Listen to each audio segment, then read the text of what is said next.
presentation of Fox Sports. We are sports. We are Sun. Last night, Kevin Kiermaier took center stage at the Trop, showing off his platinum glove defense in center field. Then, blasting the game-winning home run in the sixth, leading Tampa Bay to its third straight victory. Tonight, left-hander Matt Moore goes to the hill as the Rays look to sweep the Orioles.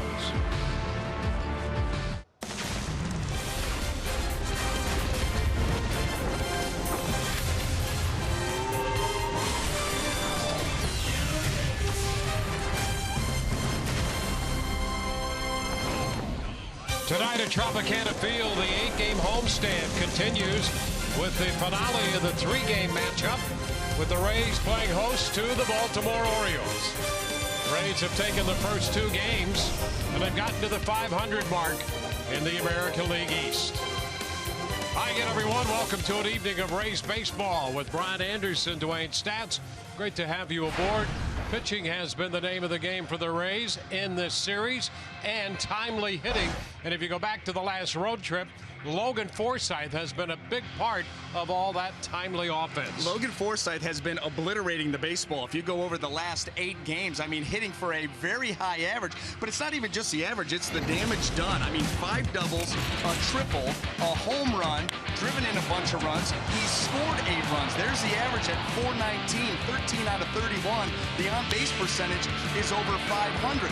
What makes him so dangerous, the ability to use the whole field, and he's able to do that because of those very quick hands. He allows that ball, lets those pitches get deep into the zone, then fires those hands, and that's why he can go from right all the way over to left. Now back to the pitching. Starting pitching, a key for this ball club. But how about a lockdown bullpen? Tom Callis examines how good this pen has been when we come back.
been a big factor in this sweep.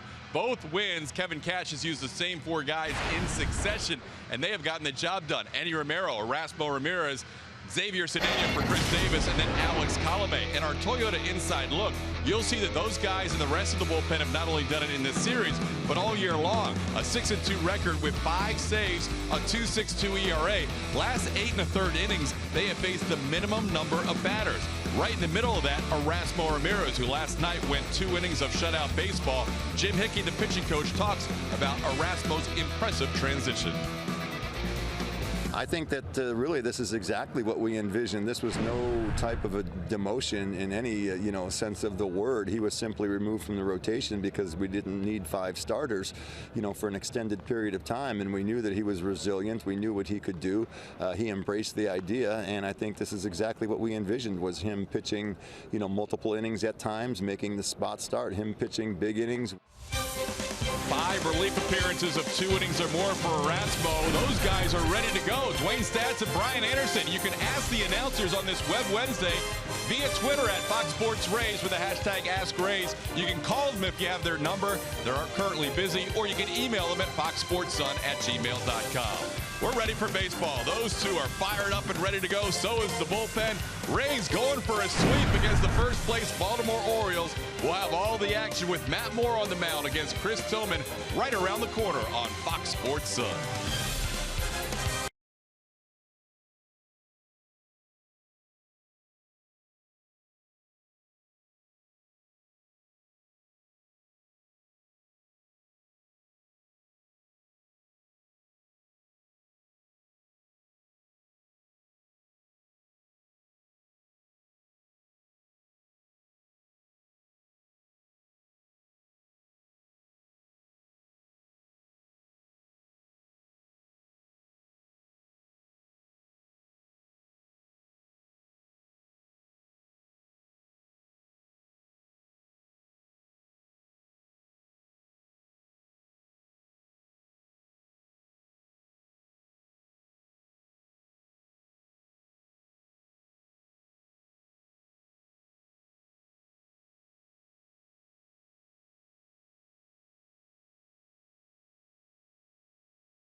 Wednesday Showdown is brought to you by your Tampa Bay area Mazda dealer. Matt Moore heads to the mound for the Rays tonight, making his 5th start of the year, looking for his 2nd win, and the Rays are looking for a sweep. They won 3 in a row, including the first 2 games over the Orioles, 2-0 and 3-1. Here is the starting lineup for Buck Showalter's Baltimore club tonight, presented by your Southern Ford dealers. Joey Rickard's going to lead it off again. He'll be in right field tonight, followed by Manny Machado and Adam Jones. Chris Davis cleanup.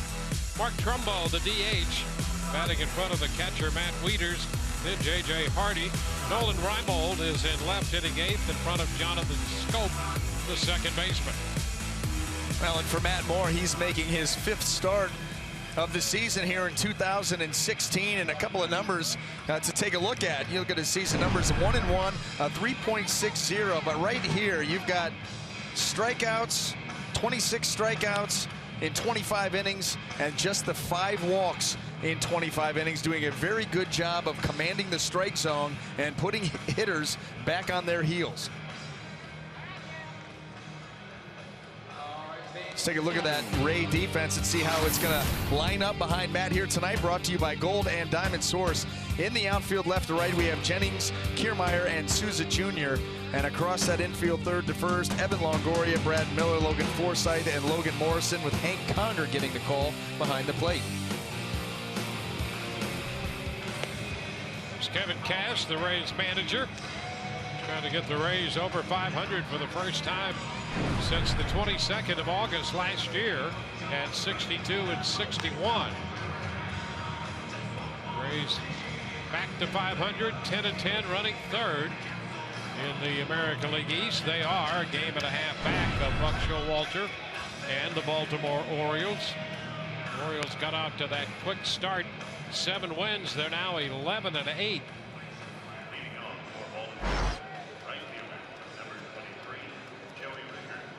And here is Joey Rickard strolling to the plate to start this one tonight. Rays will have the Toronto Blue Jays in town, followed by the Los Angeles Dodgers before this homestand is complete.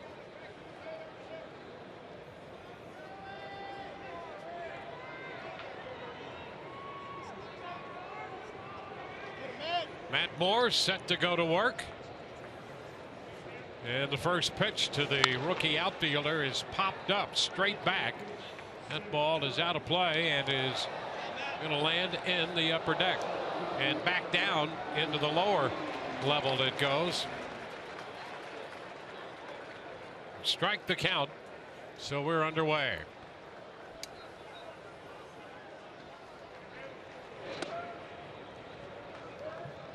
One and one. Rickard 1 for 4 in last night's game, nothing of 4 in the first game of this series.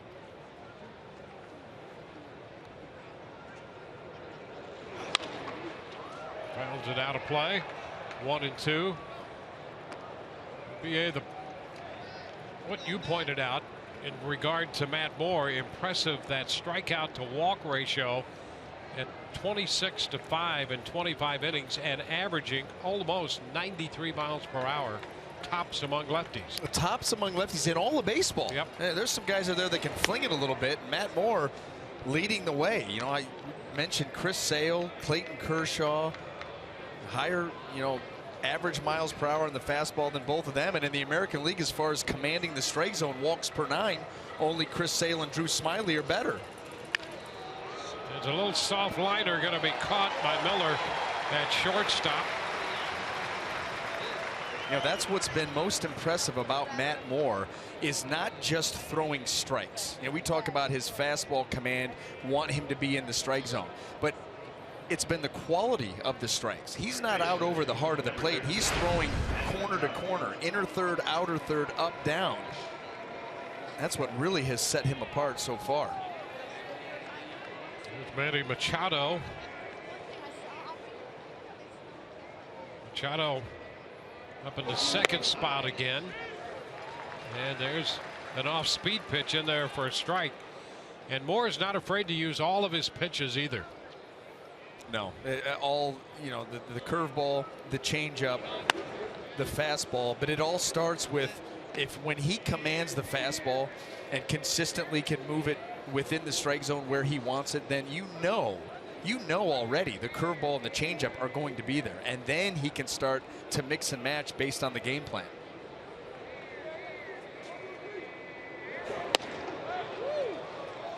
This is in. 2-1 to count.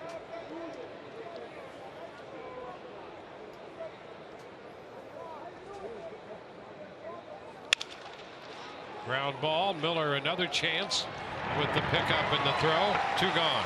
2 changeups in that at bat. The first and the last pitch to Manny Machado, and both of them deluxe changeups. I mean, top line with the arm speed. The first one was the strike changeup. The very last one was the borderline, maybe in the edge of the strike zone, just out, gets weak contact. And you could tell too, just by his mound presence and mound demeanor, that he feels good about what he's doing out there too. A lot of confidence.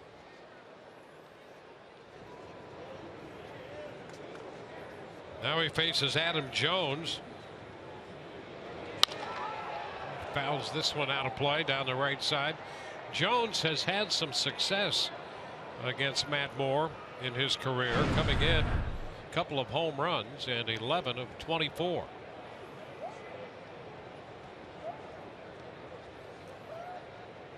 It's with 2 gone and the base is empty.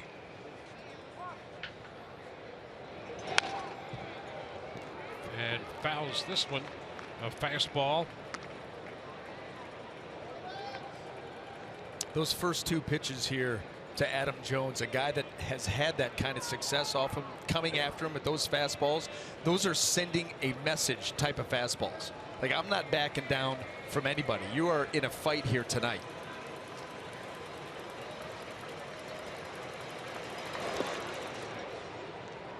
A ball, 2 strikes.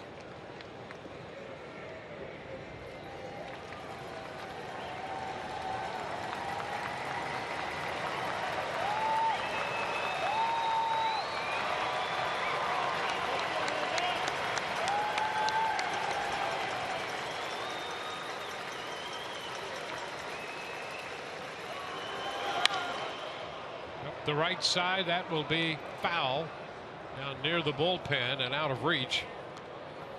Holds the count at a ball and 2 strikes. Orioles have dropped 3 straight. The Rays have won 3 in a row. Red Sox, who are a half game back of Baltimore, also winners of their last 3. So Baltimore a half game up on Boston, game and a half in front of the Rays, then Toronto and New York. Blue Jays will be the next team in on this homestand.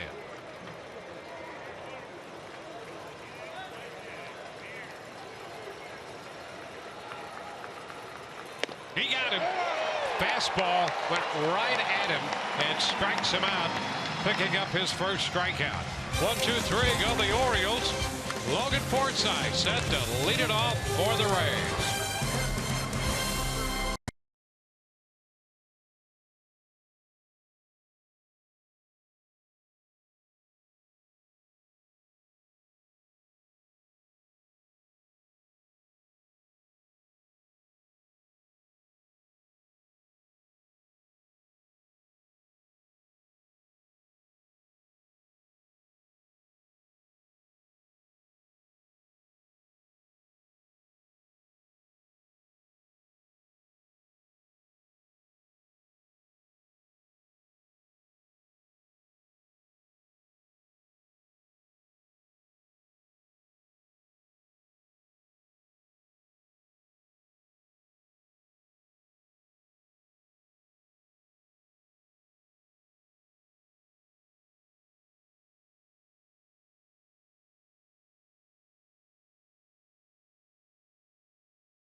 Up presented by your Southern Ford dealers.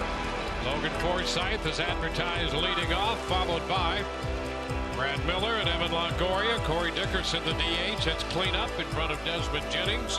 Then Logan Morrison, Steven Souza Jr. 7th, Kevin Kiermaier in the 8th spot, and Conger, the catcher, bats 9th. Well, and they'll be facing their familiar friend here, Chris Tillman, who just seemingly never misses a series against the Rays.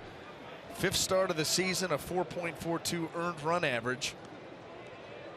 But what is this, 8 straight series? He should be an honorary Ray as much as we face him. It's unbelievable. He wears that Baltimore uniform, but boy, how familiar is he? And here's Logan Forsythe taking a strike to begin the bottom of the 1st. Well, they saw him in the 2-game abbreviated series in Baltimore earlier this year. All 6 series a year ago. This is his, what, the 8th? 8th straight. Yeah. Every And time they have a series for the last 8, he's pitched in it. He missed the September series of 2014, but he got him the 2 series before that. So it's like 9 of the last 11 or something ridiculous. Hot shot, one big hop to Hardy. And he makes a Hardy throw to first. 1 away. Well, let's go ahead and set that Baltimore Oriole defense for you here tonight. Brought to you by Golden Diamond Source. In the outfield, left to right, we have Nolan REIMOLD, Adam Jones, and Joey Rickard. Across that infield, third to first, Manny Machado, J.J. Hardy, Jonathan Scope, and Chris Davis, with Matt Wieters lining up behind the plate.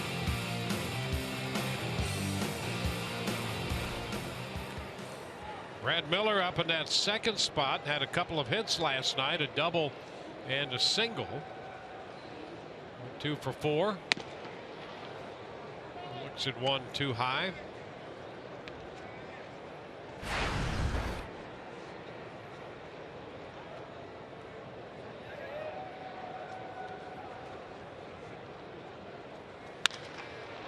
It's popped up left side. Hardy angling out, and he's going to make the catch. Machado also out there, but J.J. Hardy handles that one. Tonight's Buick GMC big matchup. LaGoria and Tillman certainly familiar with each other, and Evan with 7 career home runs and a .333 lifetime average against Chris Tillman. Just one of those things.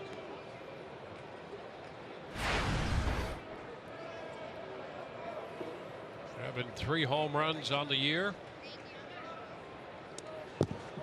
That's where you pitch him. There you go. That's what you do. Hit that. Yeah. I mean, talk about trying to be careful with the guy who's got your number.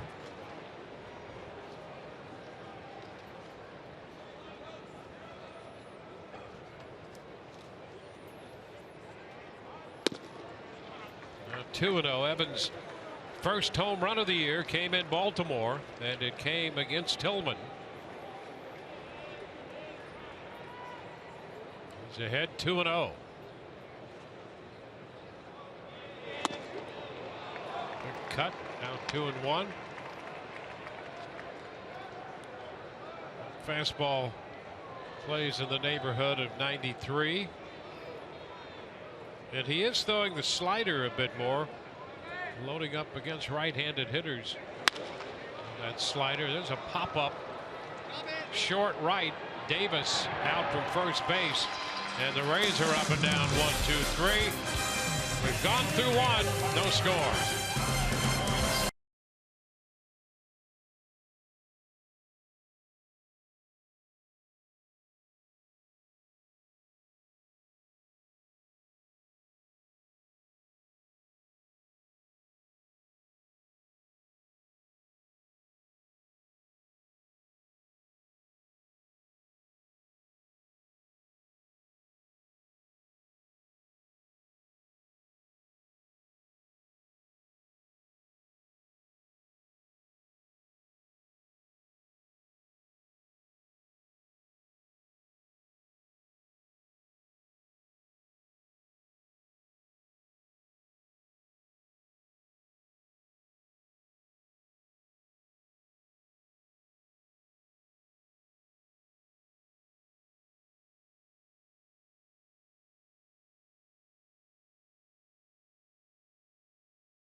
Inning from the Trop. Tonight's Rays broadcast can make you a winner. Enter now for a chance at this evening's Rays Up to Win prize, a meet and greet with Chris Archer, and 2 lower box tickets. The winner's name will be shown live on the air in the 8th inning. Visit RaysBaseball.com/Rays Up to Win to enter. Go online now to register. Rays Up. Matt Moore will face Chris Davis here to begin the second. A ball, no strikes. That one down. Trumbo next, and then Wieters.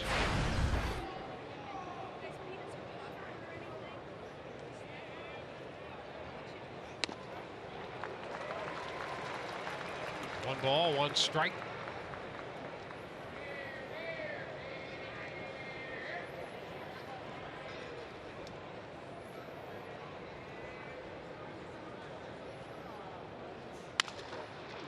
Left side all alone is Longoria. He's right there and makes the play.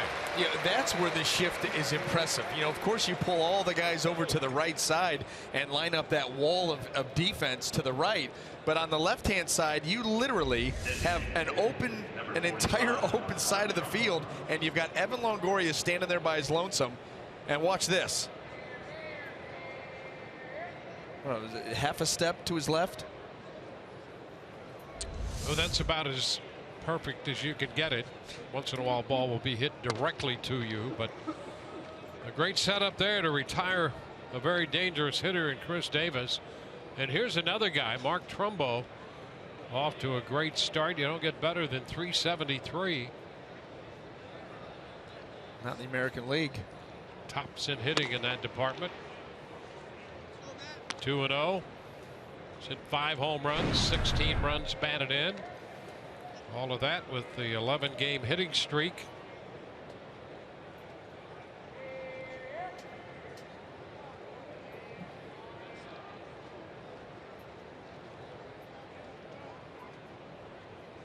Moore and Trumbo have hooked up before.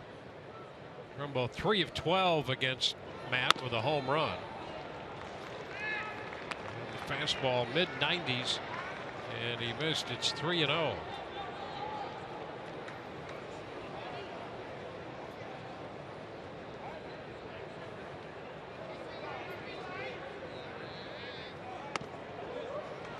He finds the zone there. The one thing that we have seen from Matt Moore, and he has not put himself into too many counts like this, but when he has, still has shown the ability to throw a good changeup in this count. And he misses up and away. Decided to go fastball there, and he gives up a 1-out walk. Number 32. It didn't seem like he wanted any part of Trumbo after falling behind, but in the past we've seen him, you know, to be able to get back into those counts with the off speed. And boy, does that serve a dual purpose. And now Matt Wieters with some pretty good lifetime numbers against Matt Moore. 1 on, 1 out.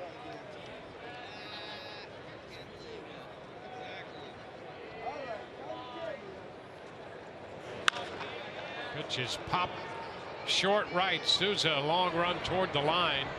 That ball is a foul ball as he makes the catch.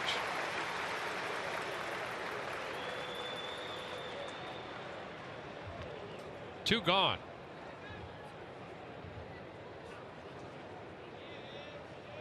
Shortstop, number 2, J.J. Hardy.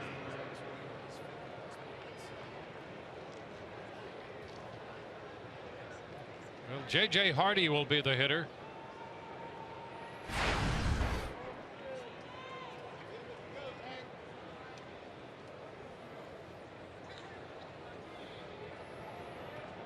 Hardy starts the night hitting .250.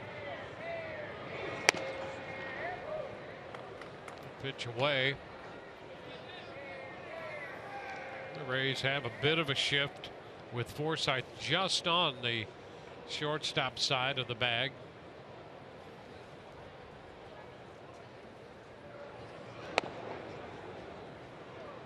Two and 0.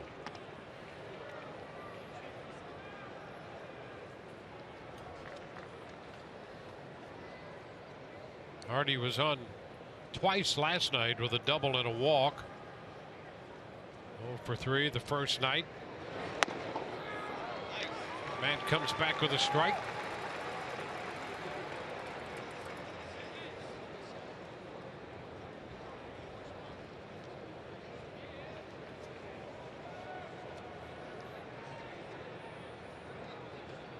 Trumbo at first. He drew the walk.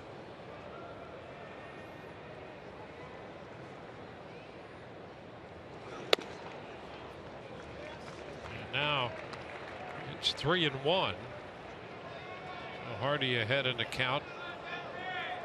It's REIMOLD on deck.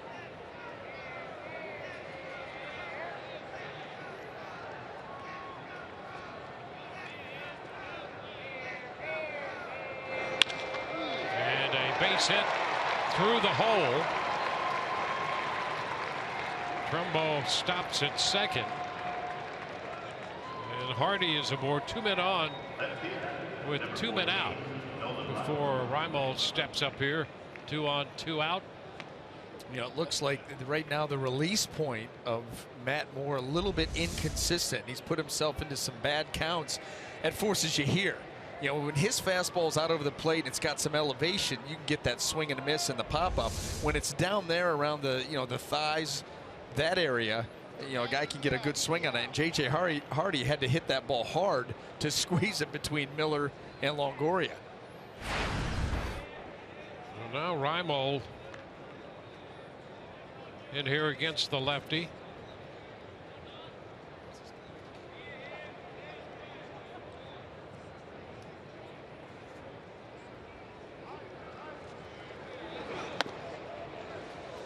Ball 1, he misses with a fastball. You know, I don't know if it's our imagination or not, but there was something a little different with him, I thought, during the Trumbo at bat. Just not quite as comfortable and in that same tempo that he had. There's a soft fly ball into right, going to be caught by Souza Jr. So he gets out of that, leaving 2 men on base. We'll go to the bottom half of the second, scoreless.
Fox Sports Sound is brought to you by Ram Trucks, Guts, Glory, Ram.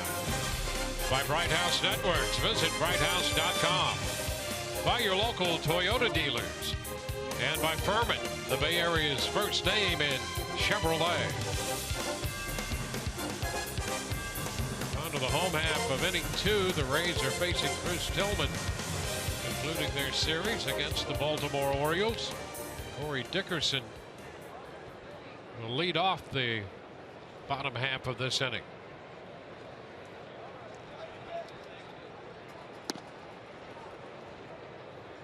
Takes the ball wide.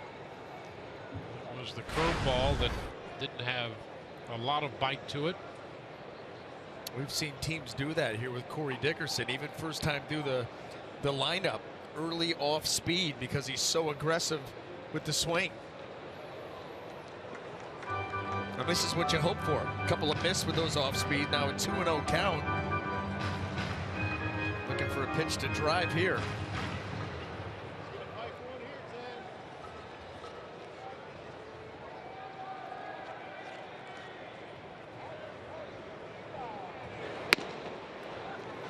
And he takes a fastball, 2-1.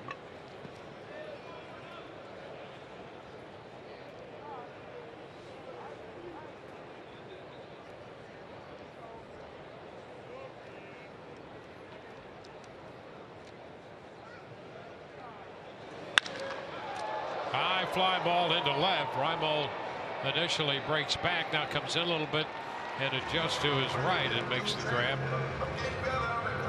First out in the bottom of the second inning.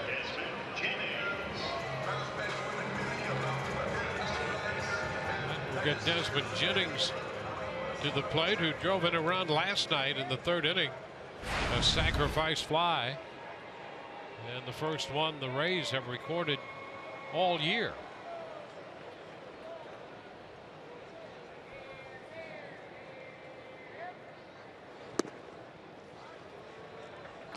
Ball, no strikes.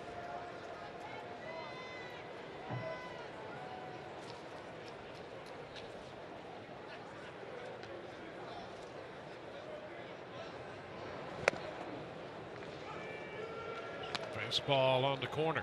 Now, the one thing that Chris Tillman does do very effectively is he mixes all of his pitches. The fastball, slider, changeup, curveball. Does a really nice job of getting all four of those into the flow of a ball game. He's out in front of Jennings. Slider there to run the count to 1-2. And that's that pitch you were talking about earlier in the game that he's going to even more now. Used to be really heavy with the fastball, curveball, changeup, slider, you know, occasionally, but that's become a bigger part. This time Jennings lays off. 2-2.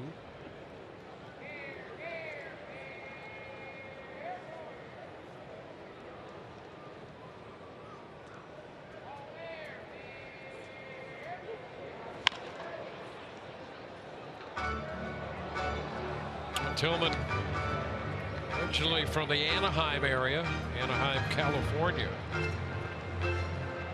Makes his home in Sarasota. Makes it real convenient for spring training. Perfect.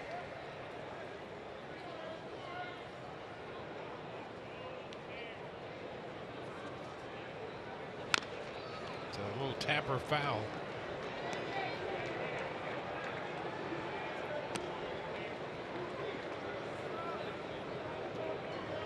Rays up and down 1-2-3 in the first. Jennings with a 2-2 count. Next will be Logan Morrison.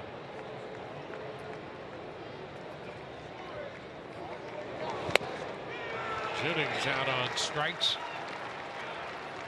Nice easy delivery, and then the fastball.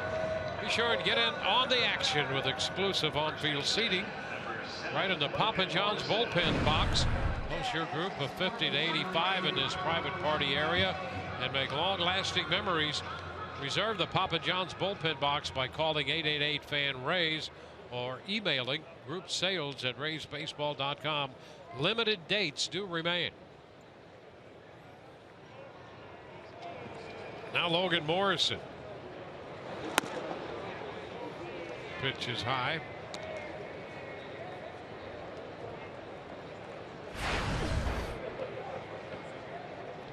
Morrison out of the 6th spot last night, doubled his first time up.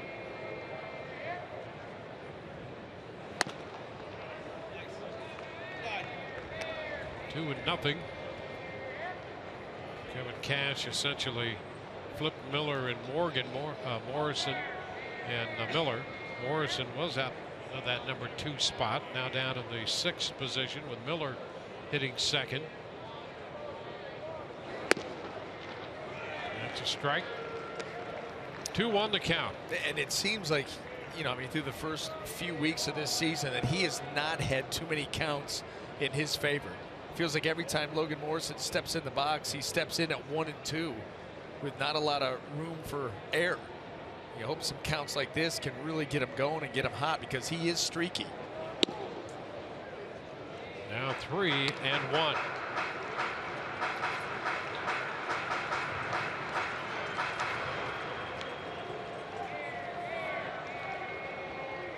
Well, sometimes just a change of scenery in that lineup will do the trick.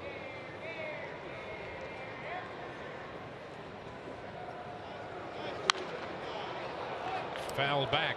Well, think about it. You know, especially here at home, on the road, it doesn't matter.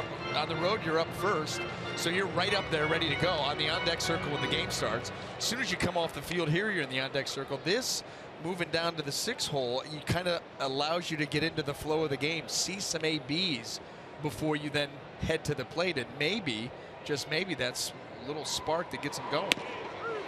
And he is out on strikes. Well, he thought that might be wide, but he's out. 1, 2, 3 go the Rays. No score through 2.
Still scoreless heading into the top of the 3rd. It is Web Wednesday, which means you can be a part of the broadcast.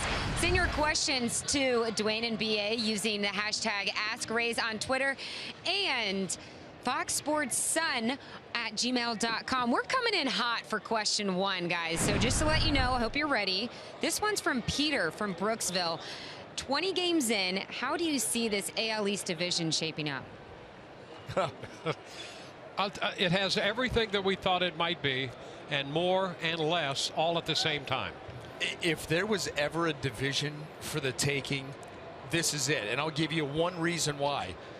You've got, between the 5 teams, between 19 and 22 games played so far this season.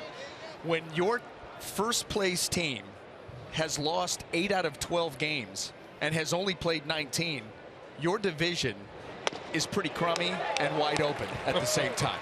Yep.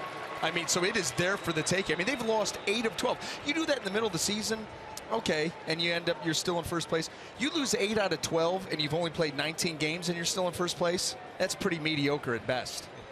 And so it is there for the taking. Well, it's topsy-turvy right now. 1-2 the count to Jonathan Schoop. I don't know if that particularly answers Peter's question about the division or not, but it gives him a pretty good read of where it is right now. Yeah. By the way, we heard that it's Peter's birthday, and so we wanted to wish him a happy birthday. and for that question as well. Scope is out on strikes, and a nice healthy fastball right there. You know, we were wondering a little bit about Moore to the last couple hitters in the second inning, but he's come out and he looks just fine here to the first hitter in the third. He heard you, Dwayne. He's like, I'll show you. Yeah. There's something wrong, unless you think that there's something wrong with the strikeout here in the third. And there's a first pitch strike to Rickard. You know, it could be just one of those things. We've seen Matt Moore so comfortable on the mound his first 4 starts that anything out of the ordinary, you're saying, just trying to read, because he's been so consistent. It could just be a matter of trying to find the consistent release point, because he did struggle a little bit with fastball command in that second inning. Yep. Because every time we've seen a pitch, he's looked great. And that, we talked about that in his other starts in spring training. He threw the ball great. I was really kind of surprised that he threw it so well so quickly in the spring. So he's been very good. 1-2 the count. But the division figures one way or the other, whether the teams are going to be bad, mediocre, or good. It's going to be competitive. Foul ball right back this way, and the count holds at 1-2. And I really think what we see in the standings right now, I think we're going to, it's jumbled up. I think we're going to see that all year. You know, who can get on a run? That's why Baltimore is in first place, having lost 8 out of 12, because they started out 7-0. They went on a little run. It bought them a little bit of time. But they've come back to earth. The division has come back, you know, and it's very tight right now. And, you know, it's just going to be a matter of those runs and who can put together a big run or a series of small little runs and separate themselves, because we've seen every team in the division now. And every team has holes. 2-2 here on the leadoff man with the bases empty and 1 out. Joey Rickard lined to short his first time. Fouls this one off his foot. Well, from the Rays' point of view, and they will argue that with their starting pitching, they should be in games every night. We've seen the bullpen be very good. And by the way, Brad Boxberger threw a bullpen today. I happened to run into him down in the tunnel afterwards, and he was very as elated as he gets. He's pretty low key, but he was happy with what had happened, and he thinks he'll have another bullpen and then go to live batting practice after that. Swing and a miss. Strikeout number 3 for Moore. That's what establishing that fastball will do. It allows you to put hitters away with the curveball or with the changeup. You got to respect the fastball. You come with a changeup, everything gets started a little too quick, and you just cannot wait back long enough. And I'll tell you, Matt Moore with that changeup sells it well. He looks like he's throwing a 4-seam fastball, which is exactly the mindset you have to have on that pitch. Manny Machado.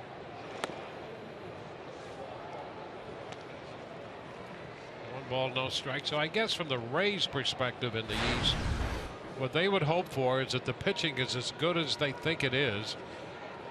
The rotation and the bullpen. They'll make the plays they're supposed to make defensively, and that ultimately the offense will be an improvement over last year. And if that's the case in this division, I think they like their chances.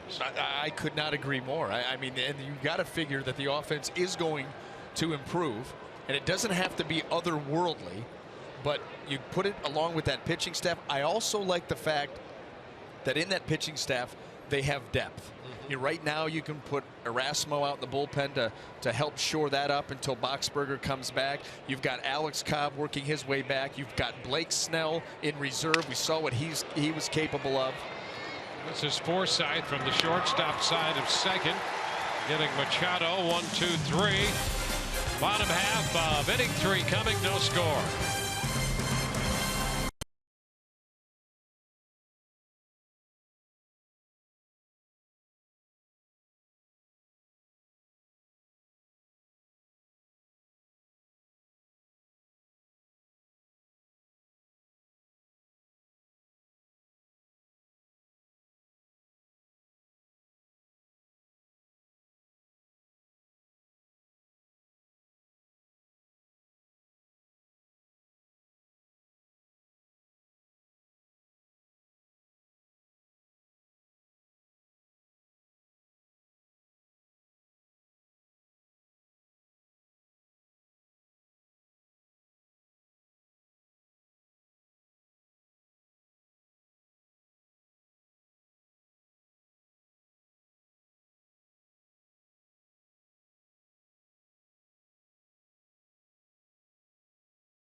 Coming up, tonight's Cold Hard Facts are brought to you by Clean, Crisp Coors Light.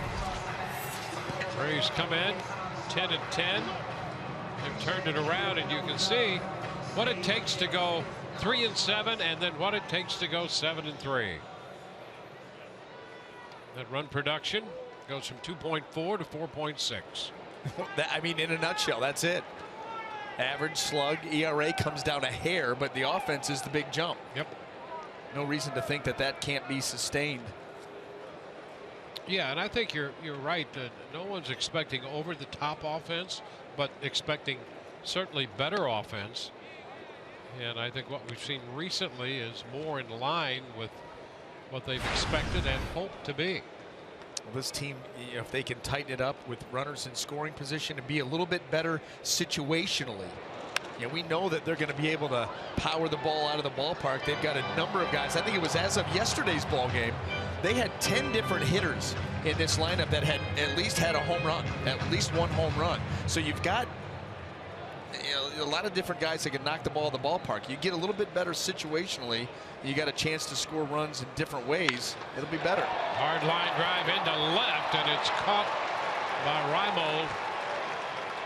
Going down to one knee and a little slide on the hard hit line drive off Souza's bat. Oh, that was a nice play by REIMOLD. This ball sinking quickly and sliding, keeping that head behind the glove and the eyes on the baseball, watching it right in.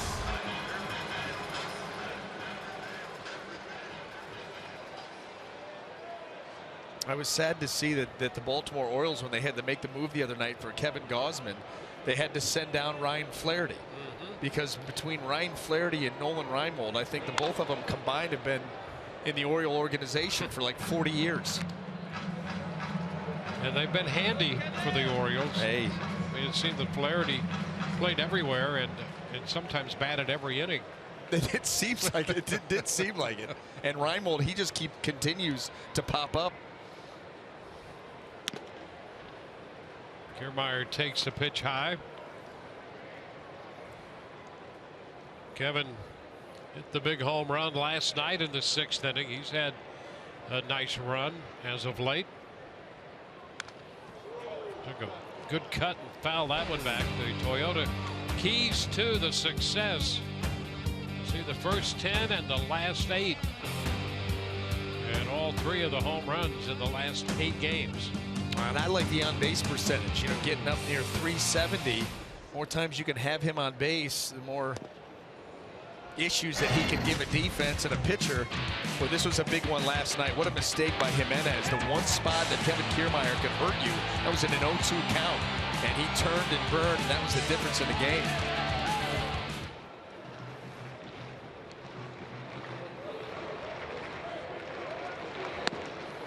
And he is out on strikes. Will be the 3rd strikeout for Tillman. Catcher, number 24, and 2 up, 2 down, and 8 straight retired.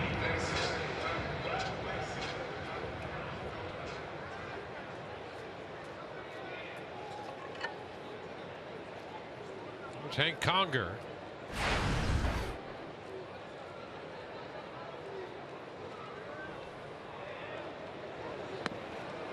Big uppercut there, the swing and a miss. Tillman has been picking the right spots to start hitters off with off speed, at least get him thinking about that. The more aggressive hitters in the lineup, that's how he's going after them. And we've seen really the entire arsenal. Seen the curveball, seen a number of sliders, moving the fastball around.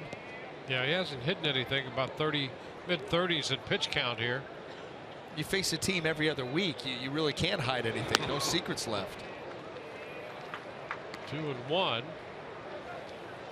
Although throwing the slider a little bit more was a little different for him, and it seems to have worked out.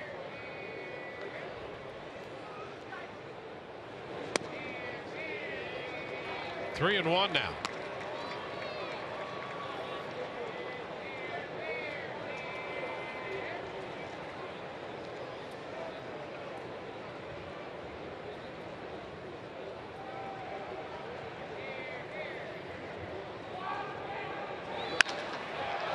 Into center.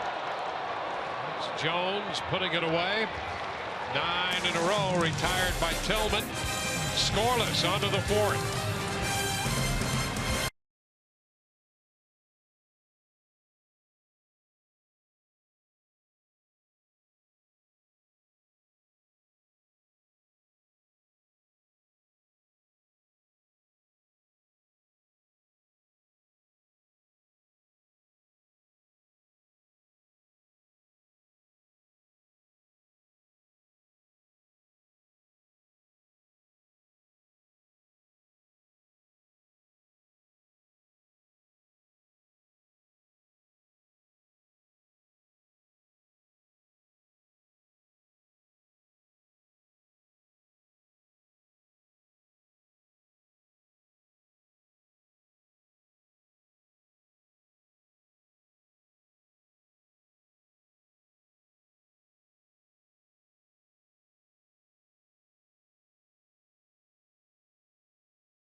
Tonight's Geico great moment on this day in 2013.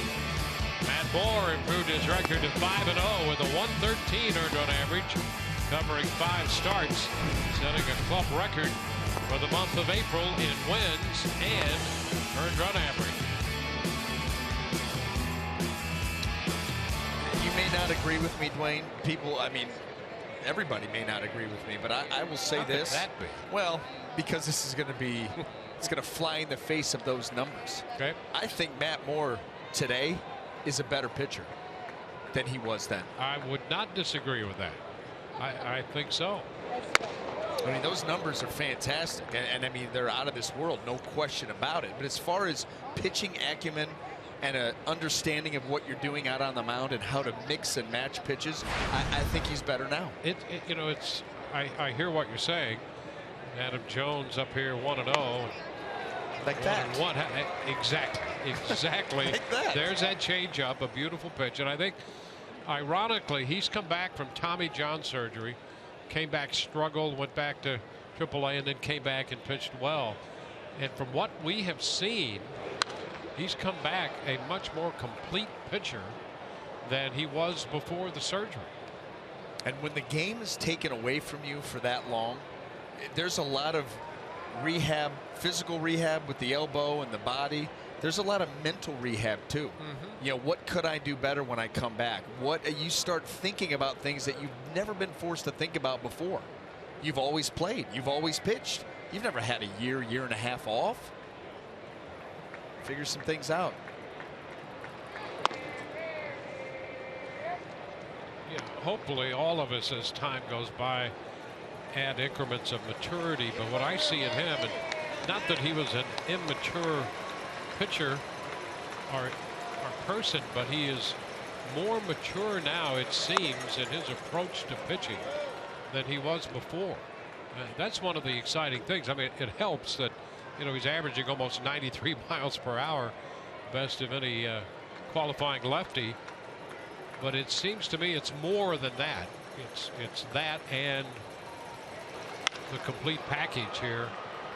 High fly ball to right. Souza Jr. waits for this one. Well, here's the thing. The fastball command tonight has not been as on as we've seen it. And it hasn't been terrible, but it hasn't been as on. But that at bat right there is a good example of what we're talking about.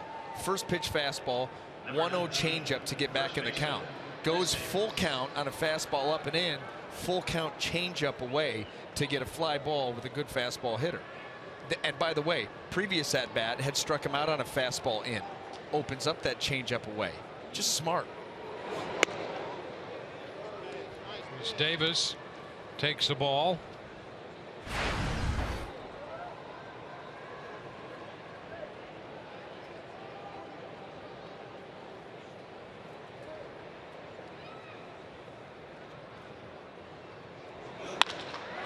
A shot back into right center field. Souza! Oh, what a grab! Souza Jr. into right center field. And a leaping grab out of the air. Wow, that's all you can say about that one. You saw Kiermaier start to close, and here came Souza Jr. Wow.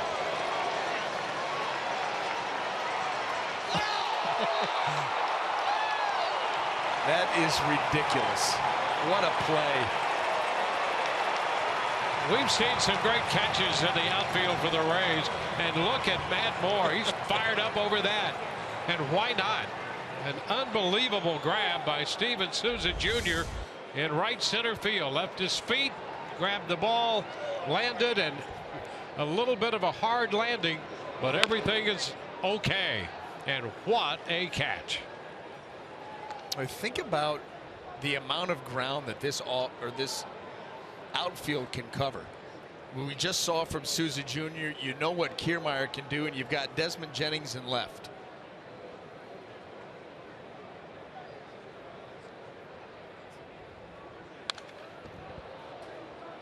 Now 2 strikes to Trumbo. Well, you saw Souza Jr. make that catch, and then Kiermaier do that little leap over him to avoid him. But they can go get the ball and then some. And that was proof right there.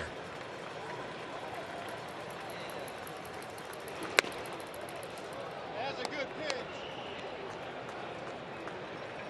Well, I mean, off the bat, you didn't think he had a chance. Nope. Not a chance. You're just like, stay in the park, hold him to a double. Cut the miss. Trumbo missed the off-speed pitch. 1, 2, 3 go the Orioles. And what a grab by Souza Jr. There it is. Suspended up there, grabbing it. Much to the delight of Matt Moore. Just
been swinging a pretty good bat lately. 6 games, a little over 360. And as good as that is, it pales in comparison to that catch he made in right center field on the ball hit by Chris Davis. You just don't see a catch better than that. That was fabulous. No, we get spoiled. You know, watching Kiermaier do his thing. We know Souza Jr. can cover ground, but the angle at which he was going and the fact it was a backhanded catch and he left his feet before the ball entered the glove. You'll see a lot of times a guy's like leaning, ball into the glove, and then you dive or fall. Still great catches, but he left his feet in the air before that ball entered the glove on a backhand at that angle. Wow. Logan Forsythe at the plate with a count of 1-1.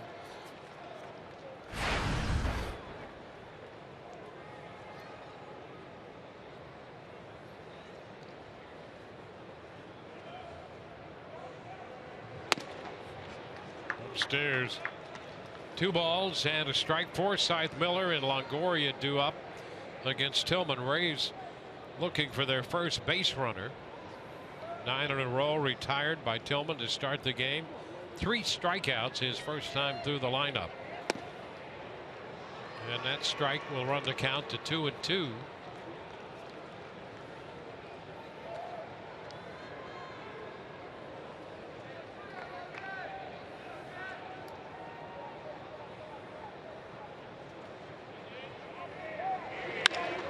Liner, there's a base hit. The Rays get that runner. A line single into right. Puts Forsythe aboard. We'll see what that leads to in the bottom of the 4th inning. Well, the thing about this game, at any moment, greatness can break out. And boy, did it on that catch by Steven Souza Jr. Chris Davis making a bid to go deep into right center field for an extra base hit.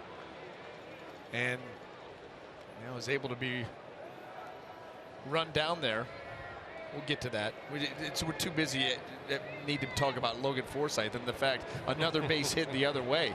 Talk about a guy that's been on fire. That's now, you go back over his last 9 games, that batting average well up over 400, on base over 500, and using the whole field.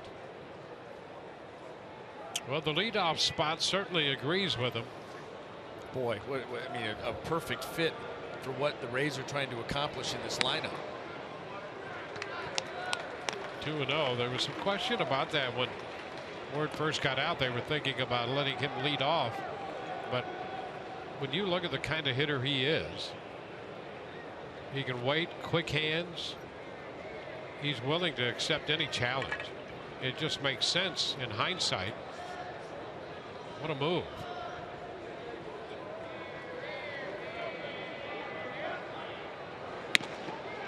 Now ball 3 to Brad Miller.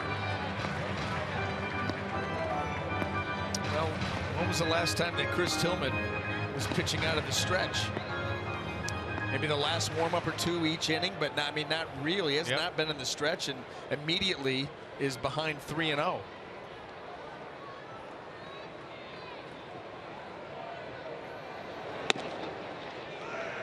3-1.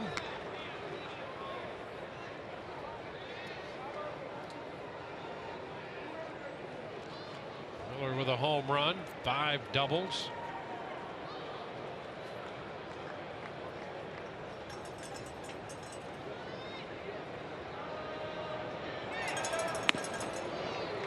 And there's ball 4. 2 men on with nobody out.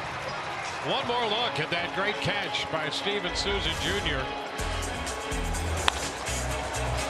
Now making a bid, but Souza Jr., watch right there. Look at that. Feet off the ground, ball still not in the glove. That's what makes it so much more impressive. I mean, you talk about, just let it go. Just pure faith that that ball's going to end up in the glove as you start your dive before you're sure you're going to come up with that baseball. Now the Rays with a little something cooking in the bottom of the 4th. Longoria sends one deep to center field. Jones on the run near the track, makes the catch. Tag, Forsythe heads to 3rd, and into second base follows Miller after the catch on that long drive off Longoria's back. Yeah, that was a pretty low catch out there by Adam Jones. I mean, he was going to catch it over his shoulder, and he almost went basket catch on that one, deep into right center. But heads up, the Rays base runners both of them able to move up. Watch how low this catch is.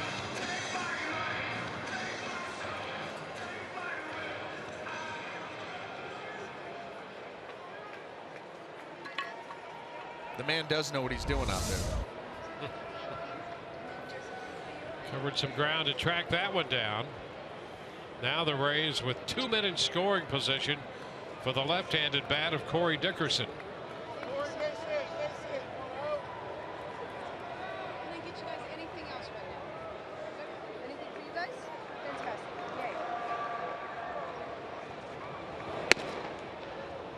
Fastball in there for a strike.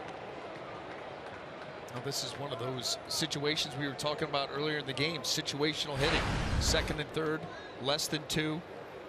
You've got to plate somebody here.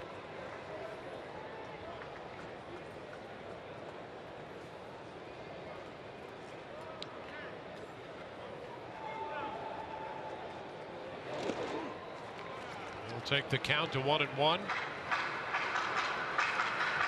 Slider wound up in the dirt. Forsythe opened with the base hit, went to second on the walk to Miller. Both runners moving up on the long fly ball to center by Evan Longoria.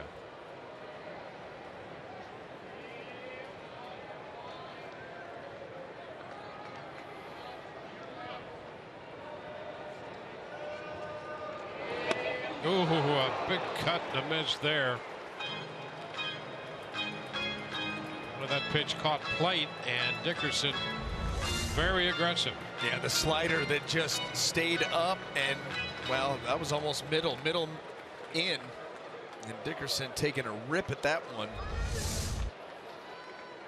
Dickerson with a home run against the Orioles. That came Vance Worley over in Baltimore.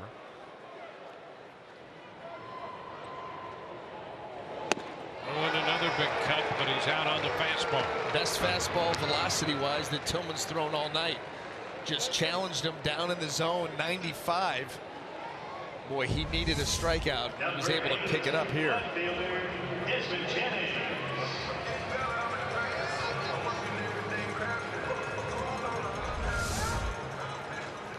Well, 2 outs. It's up to Desmond Jennings if the Rays are to make anything of this opportunity. Desmond has had a tough time in his career against Tillman. Struck out his first time. Fouls it into the screen.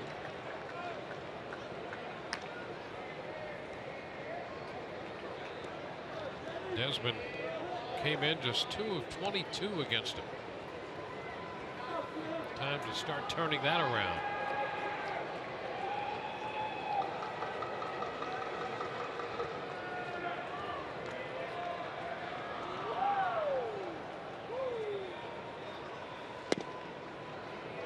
One ball, 1 strike.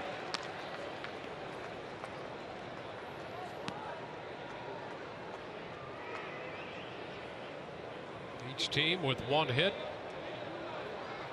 Each team drawing a walk. That's it so far. 2-1. Morrison is on deck.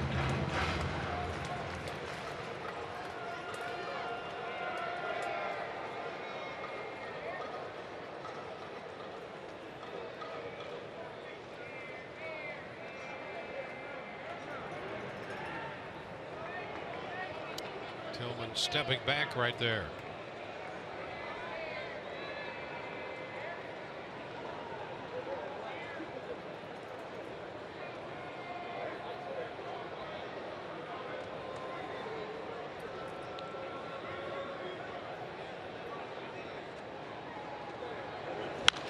Jennings pops it up.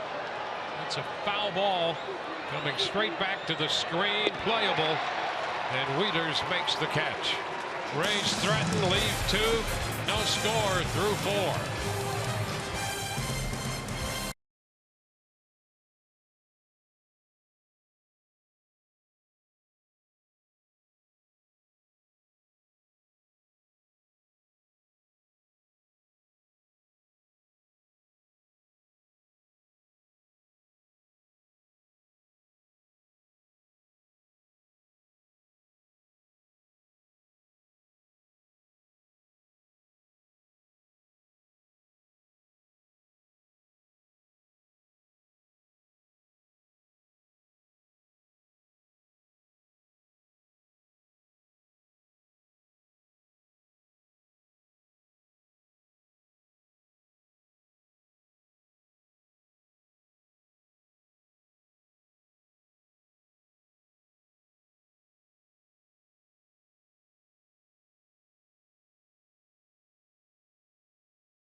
as a member of the Washington Nationals. This incredible catch for the 27th out to preserve the no-hitter for Jordan Zimmermann.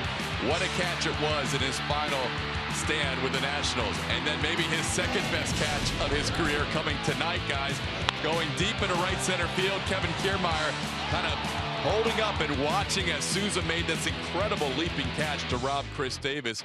And there you see Matt Moore's reaction. When you think about it, last year, I'm not sure if he made any catches as good as 3 of them this year. The catch tonight might be the best. The one in Boston to rob David Ortiz to reduce what was a big inning in that game when the Rays came back to win 12-8. And then one for the 27th out earlier here at Tropicana Field. Souza said, "You might think I'm kidding, but I'm inspired watching Kevin Kiermaier. I watch how he runs his routes. I watch that first step." He said that made me in the offseason want to get better defensively. Plus, guys, he's styling it up this year. When he was traded over to the Rays last year, didn't have that blue glove. He said he had to color in the old Washington Nationals glove black, but this year had plenty of time to get the blue glove to match the Rays colors. And he's looking good, he's feeling good, and he's certainly playing well as well. Well, I think that catch he made, the Jordan Zimmermann catch, for the circumstance probably tops there, but it's hard to imagine that there's a better catch that he could make than the one he made here tonight. That is outstanding. That's, in my mind, number one. The backhand, the degree of difficulty on a backhand at that angle. He wasn't going straight across. He was angled back towards the wall, and he's leaving his feet before securing the baseball. That makes a big difference. To just dive out there, jump, dive, backhand at an odd angle before you have the baseball, it really doesn't get much better than that. And as far as styling goes, you know, between the glove, the long sleeve on the throwing hand, and the mouthpiece. And the lighter leaders out. Morrison grabbed that one way. Well, I think on degree of difficulty, no question. Yeah. And execution, the best. That was just one of the top catches you can hope to see. Really something special. Well, and meaningful in its own right in this game, since it's still scoreless. Readers out on the line drive. Here's J.J. Hardy.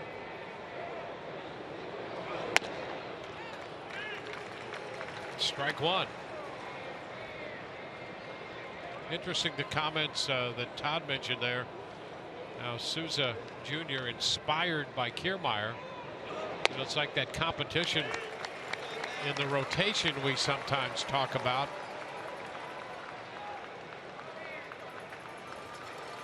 And starting pitchers tend to make each other better.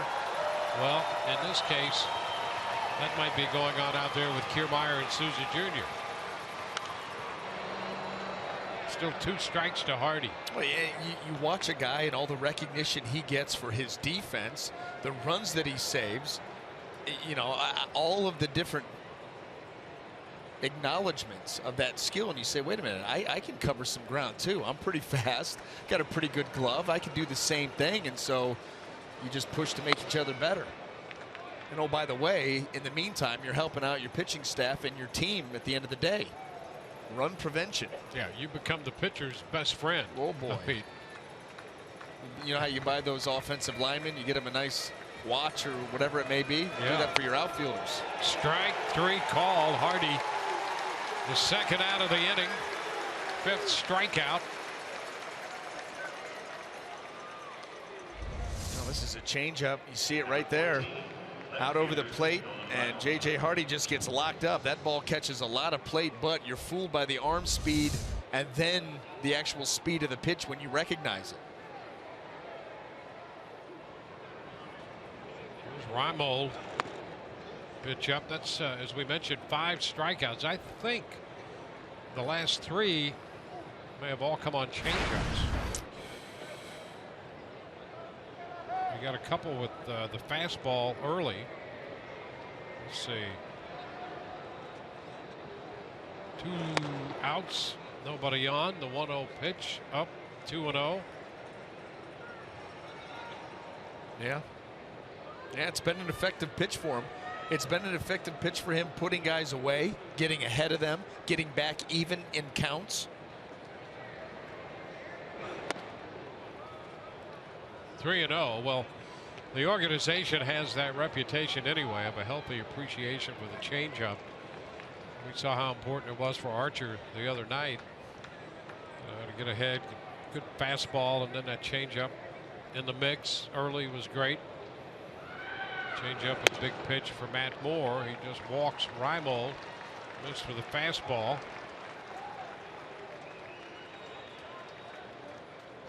So the second walk given up by Matt. He had retired 9 in a row before that walk.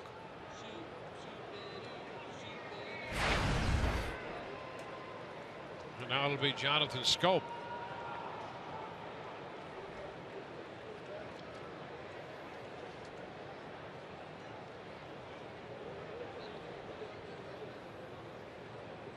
You got Schoop on the fastball to strike him out to open the third. Trying to end the top of the fifth with him. So he keeps an eye on REIMOLD over there.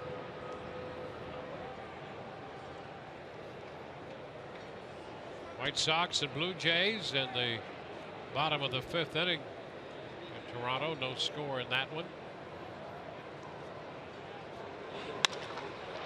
It's a soft liner into right. It's going to fall for a base hit.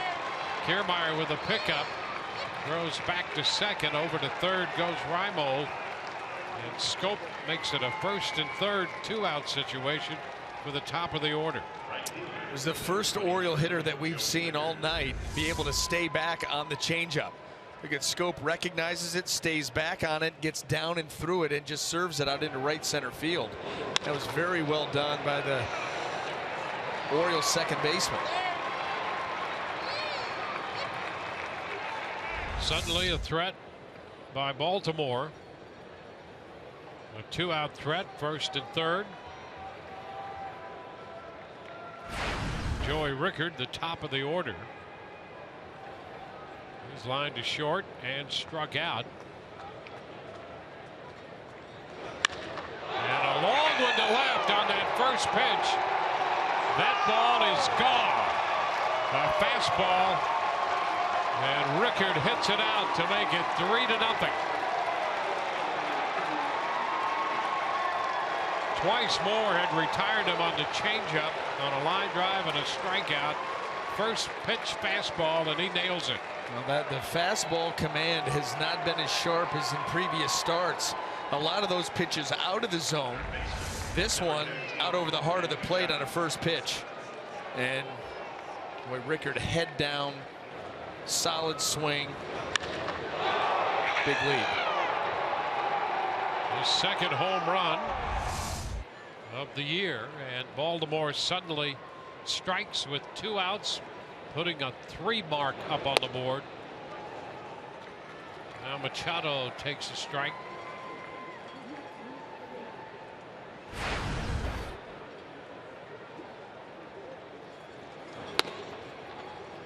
One and one.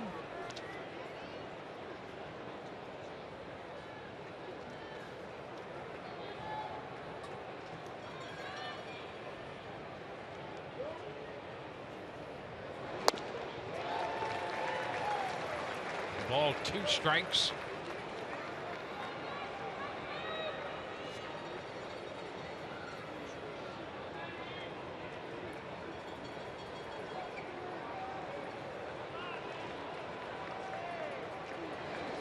Ground ball headed for the shortstop, Brad Miller. His throws on the money. Well, the Orioles, with 2 outs, come up with 3 runs on 1 swing of the bat. Joey Rickard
Orioles plucked out of the Rays farm system in the Rule 5 draft has jumped on a fastball to give Baltimore a 3-0 lead. We'll go to the bottom of the 5th, and Logan Morrison will lead it off for the Rays. And Steven Souza Jr. and Kevin Kiermaier. And there's a base hit shot past Hardy and into right center field through the shift.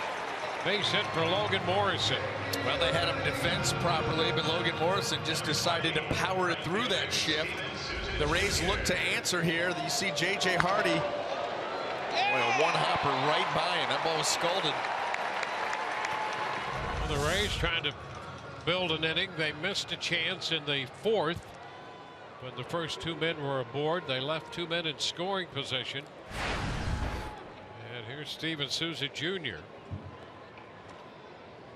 He hit the ball hard on a line to left in the 3rd. It was caught by REIMOLD.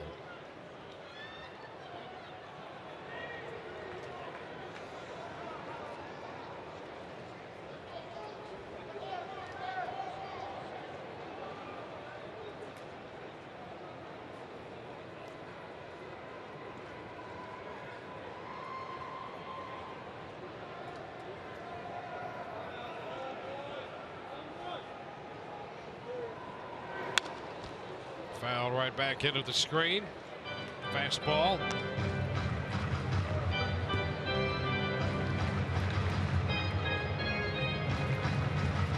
The Rays getting to 500 with last night's win.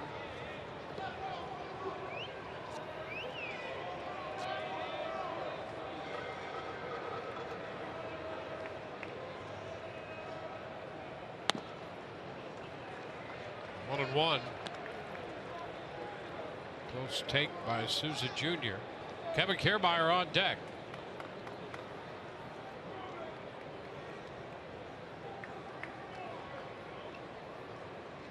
Tillman 6-9 in his career against the Rays with a 4.19 ERA. Yeah, Souza out in front over that breaking ball. The curveball, and what did he subtract off of that? 75 miles an hour. He got Souza Jr. with the break and the change of speed.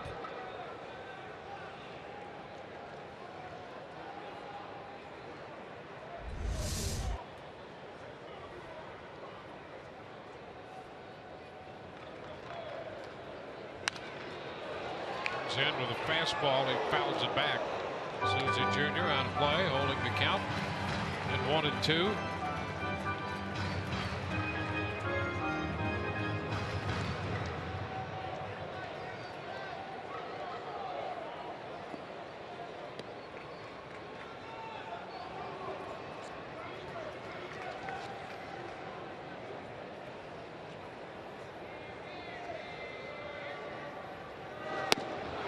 Souza out on strikes. But back to the breaker. It's the first out in the 5th inning. Here's your chance to get a steal, fans. Tonight's steal of the evening features outfield tickets for Friday's game versus the Blue Jays for just $10, almost half the price. Available tonight only. Visit RaysBaseball.com/steal or call 888-FAN-RAYS for more information.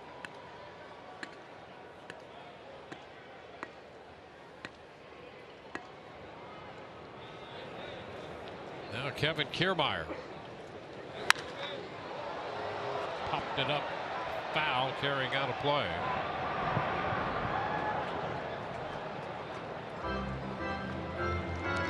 So far tonight, Tillman has had enough pitches to keep the Rays a little off stride. Well, we talked about the fact that he does a really nice job of mixing all 4 pitches. We've seen it, the fastball, the slider, curveball, changeup, and he moves them around and just tries to keep you off balance, back on your heels just a little bit, not quite sure what you're going to get. Now 2 strikes. The fastball you see there, 91, 92. Well, he He's been able to reach back. You remember that fastball he struck out Corey Dickerson? He had runners at second and third. Yeah, 1 out, and he's able to put him away with 95. That's his high. So he's been able to reach back when he needs, subtract when he needs.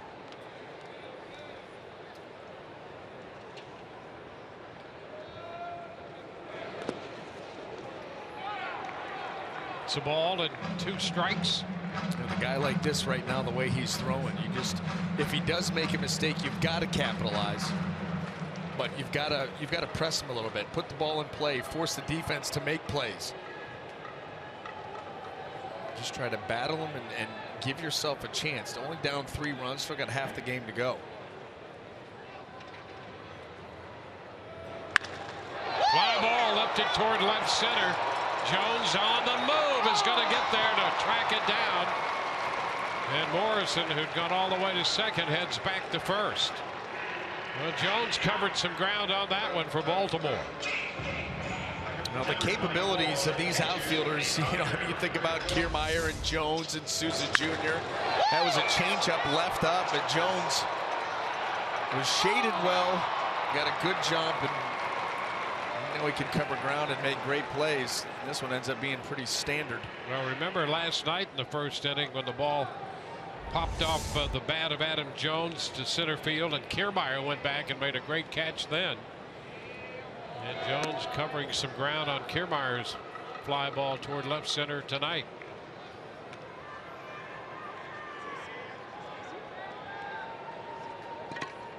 Want to know the count to Hank Conger.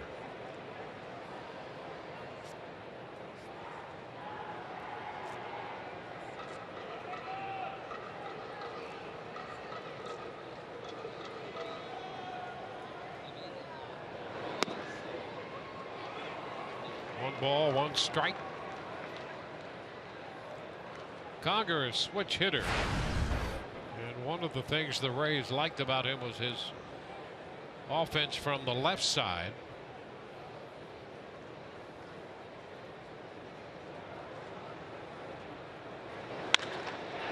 And he lifts a fly ball into right. Rickard is there and makes the catch. No runs, a hit, and a man left. We're through 5, 3-0 Baltimore.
To the Orioles, Chris Tillman making his 5th start has kept the Rays off the board on just 2 hits and a walk, 5 strikeouts through 5, and the offense provided by the leadoff man Joey Rickard with a 3-run home run, 2 outs in the top half of the 5th. That's it.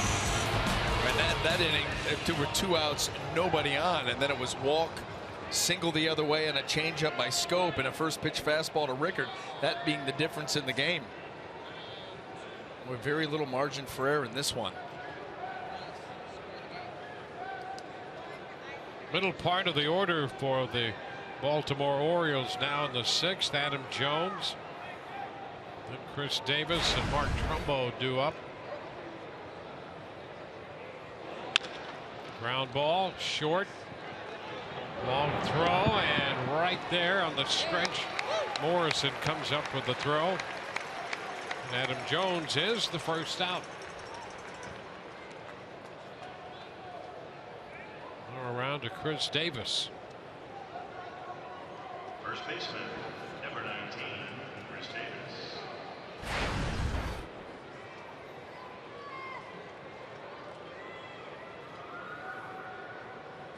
Davis is 0 for 2, robbed on that catch in the 4th inning by Souza Jr.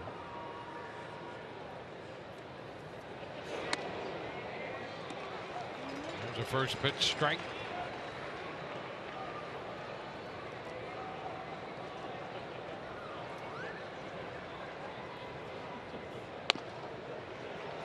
Oh, 2.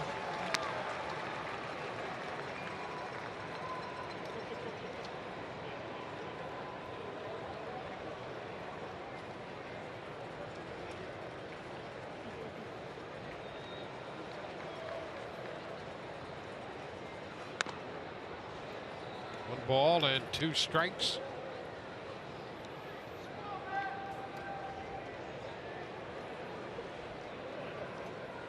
A 3-run home run, the difference.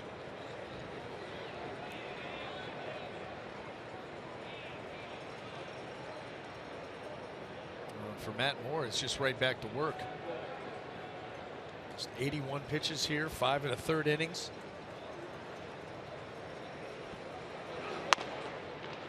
Fastball is upstairs. Takes the count to 2-2. You know, that efficiency that he has had through his first 4 starts, that's allowed him to average about 6 1/3 innings per. Which, you know, the way that the Rays love to use their bullpen, it's a pretty good number. Very close, just missed Davis. And a breaking ball, and the count is full. We went 5 innings against Toronto, 7 against Cleveland.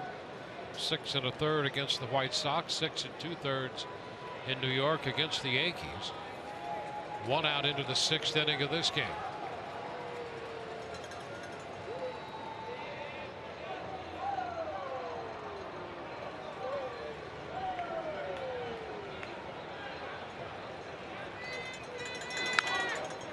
In on the fist of Davis, and he fouls it back. 4 home runs given up by Matt this year, and a couple of 3-run home runs. Josh Donaldson got him in his first outing against Toronto, a 3-run shot, and Rickard, a 3-run home run tonight. McCann up in New York with a man on, 2-run home run there. He got him, strike 3 call. Fastball on the corner. That's strikeout number 6 for Matt Moore. Yeah, he couldn't afford to lose Davis there. After being ahead of him 0-2, he's able to come back and close him out with a good fastball away. And when you bring up those home runs, the 3-run homer, that's the one that really hurts. It really hurts. And out of the 4 that he's given up, only 1 has been solo. Those are the type you can live with. Those crooked numbers on 1 swing, especially with as well as Chris Tillman's been throwing the ball. And the deeper it gets, Chris Tillman continues to pitch, and then he gives way to that Baltimore bullpen, which as far as ERA goes, there's not many better. Yep. Maybe 1. 1-0 here to Trumbo. He gave up the 1 home run in a win against Cleveland. Lindor hit that home run off him. 1-1 the count now on Trumbo. The Rays have really only had the 1 opportunity through the front 5 against Tillman.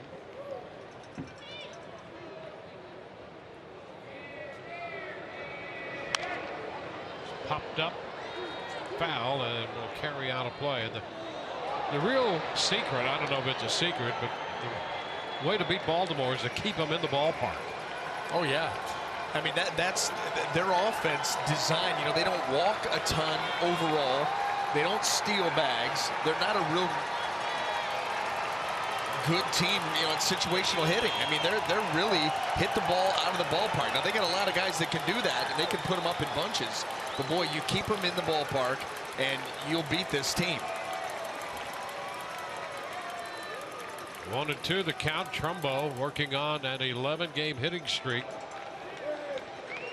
Moore's ahead of him. Fouls the fastball back, holding the count at 1-2. Just have a hard time of manufacturing runs. No. Matt Moore doing a nice job there. Machado down through Wieters. Yeah, just the 3 heart hits. of that order. Yeah. With that first pitch fastball to Rickard, and he hit it out. 1-2 again. And he just missed that one. 2-2. Let's see how close that pitch was. Just off.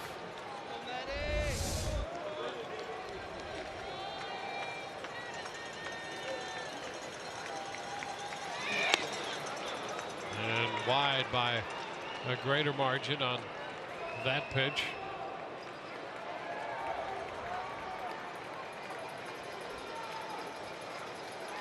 So the count goes full once Wieters on deck. 3-2. Got it. Struck him out swinging. Had him out in front. We go to the bottom of the 6th. 3-0 Baltimore.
Sports Sound is brought to you by Ram Trucks, Guts Glory Ram. By Geico, 15 minutes could save you 15% or more on car insurance. And by your Southern Chevy dealers.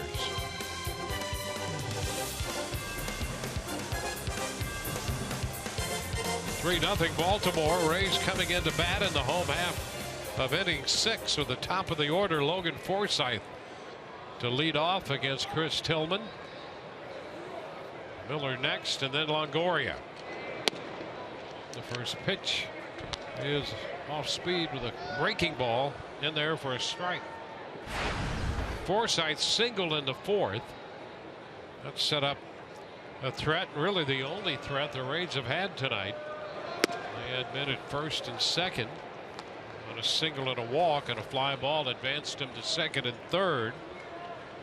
But then Tillman used a 95-mile-per-hour fastball to strike out Corey Dickerson. They got Jennings on a foul pop. 2-1. So here's Forsythe trying to work his way aboard. See if he can't get something started.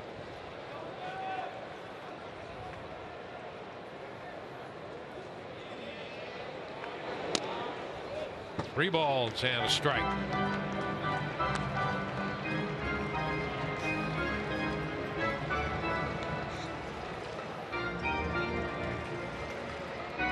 Miller on deck.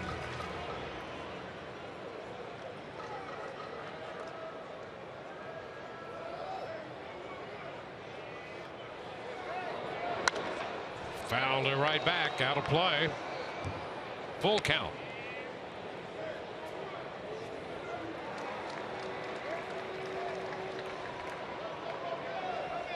Forsythe is now 8 out of 24 against Tillman. Bounces it foul in front of Charlie Montoyo and down toward the Baltimore bullpen. Well, telling right there, third time through, 429. Rays starting their third time through right now. And Forsythe battling Tillman.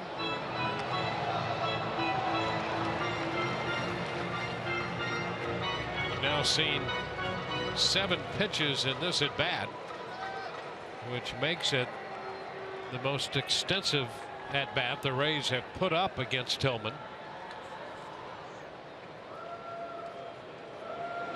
And a cut and a miss. He strikes him out with a fastball. One away here in the 6th inning. Let's check in with Emily Austin right now. Emily? Still taking your questions for Web Wednesday for Dwayne and BA in the booth. You can use the hashtag #AskRays on Twitter or Gmail, or I'm sorry, foxsportssun@gmail.com if you want to send in those emails. This one coming from Mark from Clearwater. I really like the way Brandon Guyer is swinging the bat to start the season when he gets a chance to play. One, are you surprised that he's not in the lineup tonight? And 2, do you think he'll have the chance to be an everyday player for the Rays? First pitch, Miller, a high infield pop as it's grabbed there at the last moment. Scope coming in. So 1 pitch after the prolonged at bat by Forsythe. Miller out on the first pitch. 2 gone. Not very uncomfortable here coming in. You see his footwork not real steady. He does make the catch, but probably like to have another crack at that one. Yeah. Well, the Brandon Guyer question, of course, he'd love to play every day, and that's how he came up. He'd always been an everyday player and has discussed the change, the adjustment that he's gone through to make himself a valuable member of this ball club. Here's Longoria taking a strike. And I think you could build a case for him playing every day. They look for every opportunity, and he's a great guy to have there. But I think the reality is, coming out of spring training, they've been committed to Jennings in left field. He's going to play left field. You know, there was some talk, wonder if he could shift over at other times when they altered the lineup, and apparently he's going to be the left fielder. And the everyday left fielder at that, leave him down in the middle of the order, because what they're hoping and expecting is that Desmond can produce some runs, drive in some runs down there. Yeah, and listen, I love when Brandon Guyer's in the lineup. I don't care if it's against righties, lefties, you know, whenever he gets a chance to come in, you know, he's one of those known quantities. You know the type of effort that you're going to get. You know that he's going to do anything he can to get on base. He's swung the bat well. He's right up on top of the plate. He does not concede any ground. He'll take a hit by pitch. He'll take a walk. He does everything that he can possibly do when he gets an opportunity to help the team win. You can't help but want guys like that in the lineup as much as possible. Well, Longoria is out on strikes, 2 strikeouts in the inning. Rays down 3-0.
move into the 7th inning. Here's what's coming up Friday on Rays Live, the pregame show presented by your Gulf Coast Honda dealers. Rays taking on the Toronto Blue Jays, and Orestes breaks down Josh Donaldson. Drew Smyly on the hill, and we will hear from the Rays lefty Drew Smyly.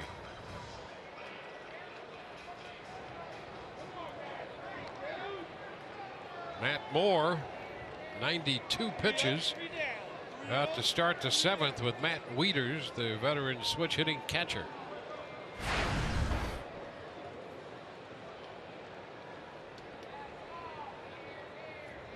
Twice Moore has retired Wieters. J.J. Hardy next, and then Nolan REIMOLD will follow. Foul back, that's a strike. Rays had Ryan Webb up in the bullpen in the bottom of the 6th, and he remains up and throwing in the Rays bullpen here as we go to the top of the 7th.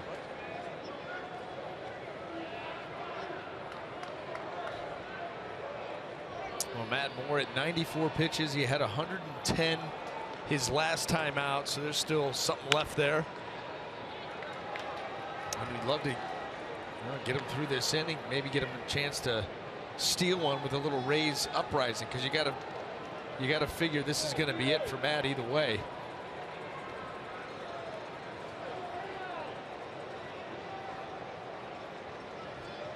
A 1-2 count to Wieters. Got that little foul ball off the changeup.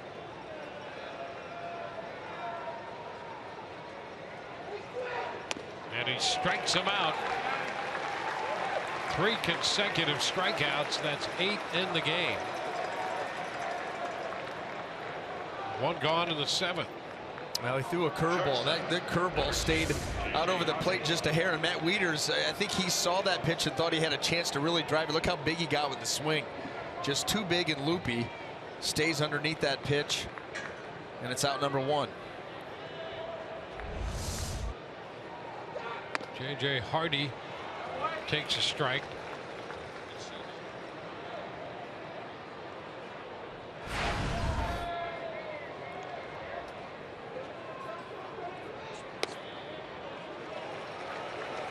Oh, 2.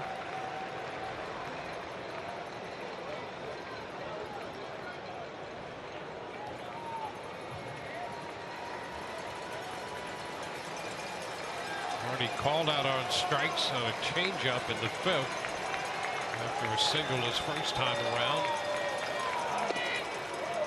It's in 1 and 2.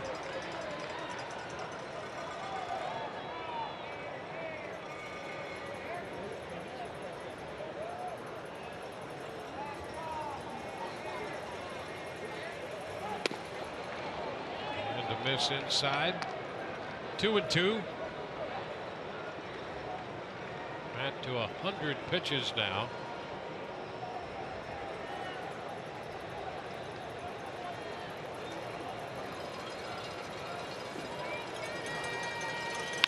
Ground ball 3rd. Longoria makes that play. The ball stayed down on Longoria, but he stayed with it. Makes the play. MLB.TV Premium, the #1 live streaming sports service, delivers everything you've come to expect and more.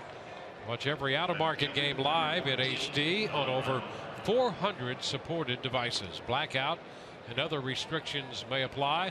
Visit MLB.TV for details.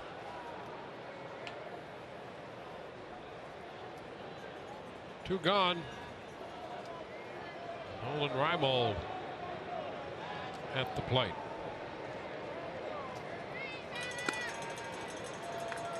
Pitch count high for Moore, 110. That was his last outing in New York.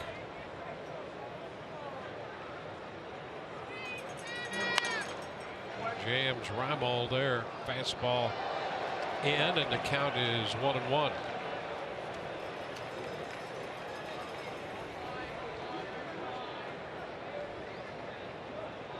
Well, you look at the line so far.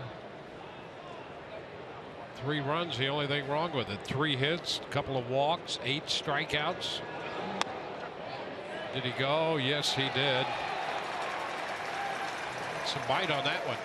And Yeah. it's 1-2. Probably the best curveball of the inning. One of the better ones of the night. REIMOLD cannot hold up on it. Yeah, it was a 3-hitter stretch that started with a 2-out walk, a single the other way, and 1 misplaced fastball. Frustrating. Upstairs, you know, the irony of that is Rickard, with 1 swing of the bat, hit the 3-run home run on a first pitch fastball when Moore was at Durham. Rickard was there playing the outfield that stretch that Matt went down there. Former teammate. Well, you know, when your offense is having trouble scoring runs and Chris Tillman is throwing the ball as well as he is, just not a whole lot of margin for error, and the 2-out walk hurts. Scope staying back on a good changeup, and then Rickard being aggressive on a first pitch fastball that was out over the plate.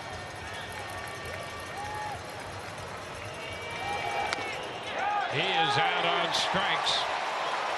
REIMOLD out on the fastball. 9 strikeouts for Moore. 3-0 Baltimore.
Runs all coming on 1 swing of the bat in the 5th inning. A couple of outs and then a walk and a single and a home run by Joey Rickard. Chris Tillman has allowed the Rays just 2 hits and a walk, and they're coming in to hit in the bottom of the 7th inning, sending Corey Dickerson to lead off.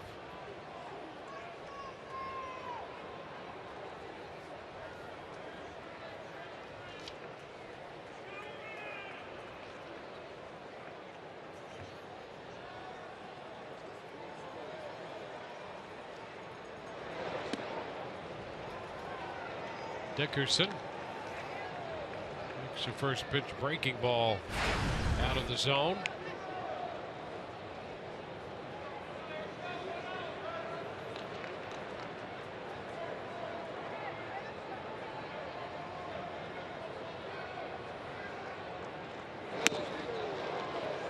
One and one. That's an example of what Chris Tillman has done here tonight to this Rays lineup. The changeup, the curveball. We've seen a very effective slider. We've seen a fastball that he has sprayed all over the zone, showing no signs of slowing down. Just 87 pitches so far.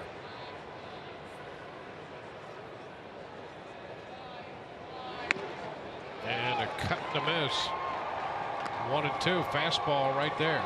You know, and the previous changeup makes that 92 feel like 95. You know, the swing says that it's harder than 92. The changeup slows you down. The fastball speeds you back up.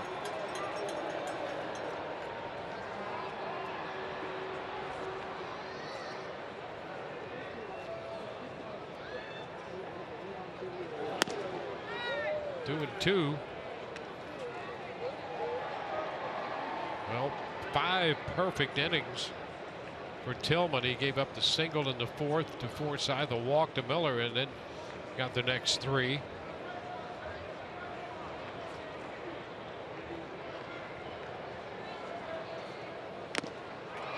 A foul tip strikeout. It's number 8 on the night. The first out in the 7th inning. I think that was meant to be a slider. It looked like more of a backdoor cutter. Either way, it's effective. It picks up and out. On the side of the baseball, they want that pitch down and in, and ends up being like a backdoor cutter that they get the swing and a foul tip into the glove. Yes, shortchanging the Rays. That infield or that base hit to right in the 5th by Logan Morrison. He led off that inning. So with these 2 hits, Forsythe in the 4th, a walk to Miller in the 4th, and then the base hit by Morrison to open the 5th. Accounting for the runs tonight, or the runners tonight for the Rays. No runs as of yet, and the count is 2-0 on Desmond Jennings. So 2 hits and a walk allowed by Tillman and 8 strikeouts.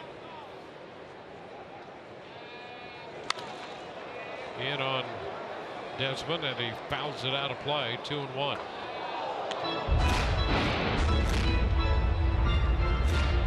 So the Rays have had just those 2 opportunities with men in scoring position. You know, they won last night's game 0 for 10 with men in scoring position, still won 3-1. You're not going to do that very often either. No, and in this series, they do not have a hit with a man in scoring position. They're 0 for 15 with men in scoring position.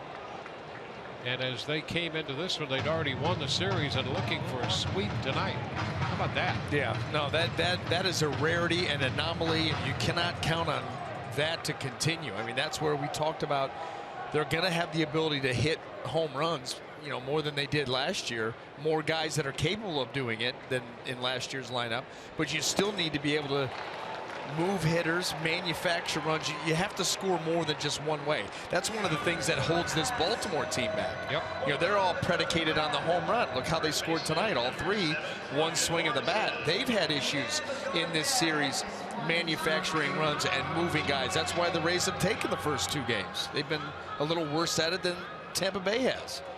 Well, Tillman has now struck out 3 in a row. Longoria to end the 6th. Dickerson and Jennings to open the bottom of the 7th, and here's Logan Morrison. Takes a pitch upstairs. So Morrison and Forsythe, the only hits tonight off Tillman. And the Orioles have only 3 hits in this game.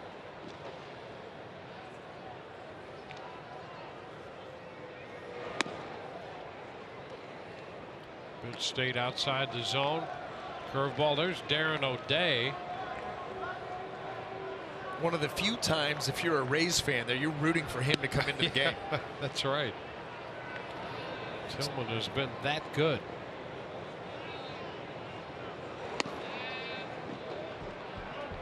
And he misses again. 3-0.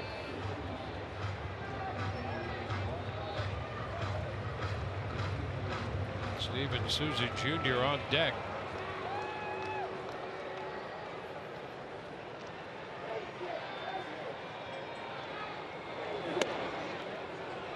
It's a strike taken by Morrison.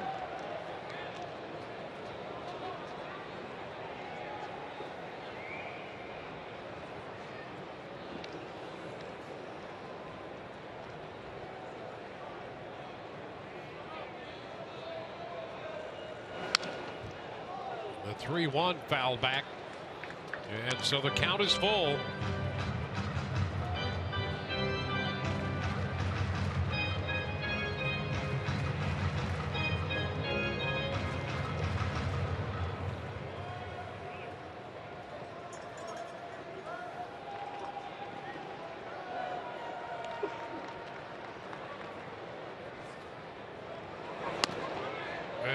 Ball 4. This one wide as Morrison heads to first base.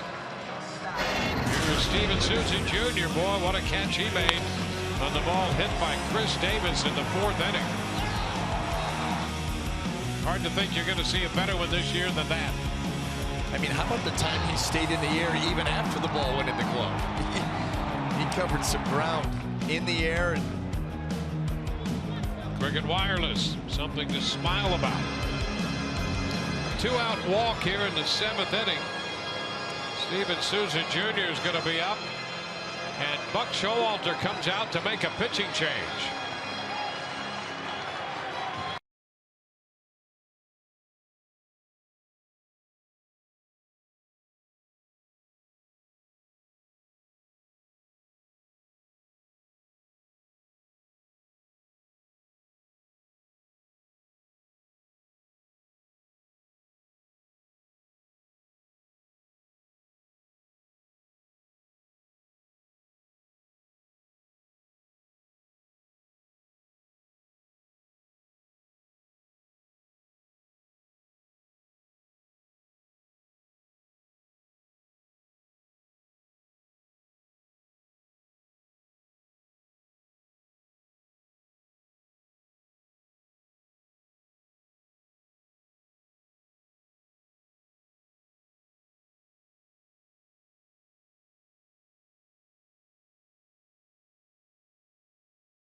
Trucks, Guts, Glory, Ram, by your Tampa Bay BMW centers, and by your Gulf Coast Honda dealers. From Tropicana Field, we're in the bottom of the 7th inning, Rays down 3-0, and Darren O'Day takes over for Chris Tillman with Steven Souza Jr. at the plate, and the man on first. Pitch is a strike. A borderline submariner from Darren O'Day. Doesn't have the velocity of a Michael Givens, but what he does have is a lot of moxie out on the mound. Work that fastball around. Very good from his arm angle at elevating that heater. Souza fouls it. 0-2. Boy, it is a completely different look for a hitter. Souza 0 for 4 in his career against O'Day. He's out there after Chris Tillman made 101 pitches tonight. Leaves with a man on, walking 2, striking out 9, and giving up just 2 hits. It's a ball and 2 strikes.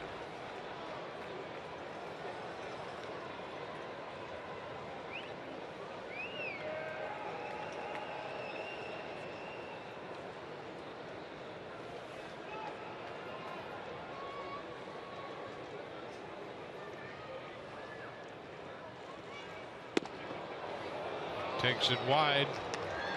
2-2.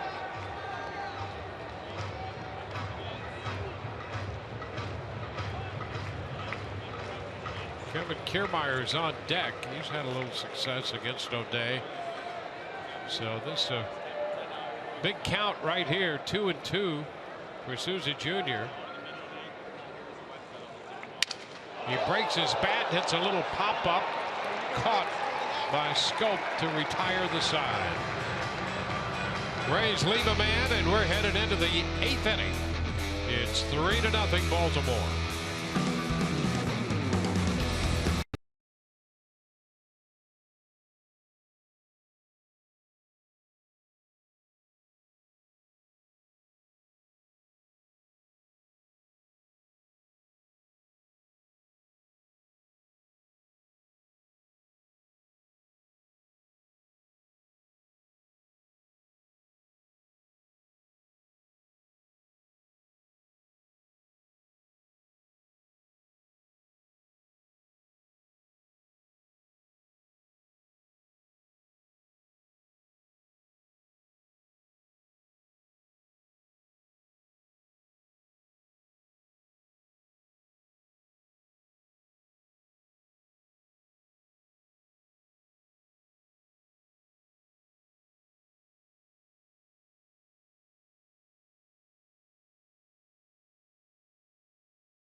On to the 8th inning. Chris Tillman and Matt Moore hooking up in this one. Our Quicken Loans rocket arms. Look at the lines for these two. 7 innings for Matt, 3 hits. One of those a 3-run home run. He struck out 9 and walked 2. Chris Tillman struck out 9 and walked 2. Gave up a couple of hits along with 2 bases on balls. Left after 6 2/3. Matt Moore gone after 7. And Ryan Webb takes over for him. On for the 6th time. 5 innings of work. 3 strikeouts. Job now is for this Rays bullpen to throw up a couple of zeros and give their offense a chance to come alive late. Jonathan Scope 1 for 2, a single and a run scored. There's a strike. The 9 strikeouts for Tillman ties a career high. 5th time he's done that. That's Dana Evelyn throwing in the bullpen.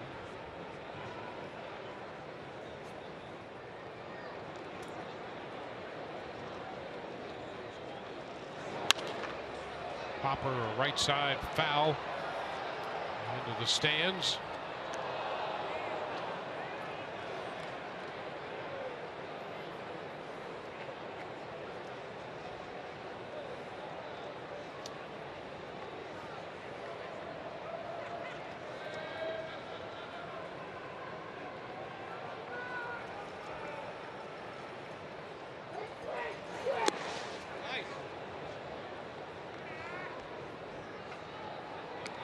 Webb last worked in the Yankee series on Friday. 2/3 of an inning and gave up a hit.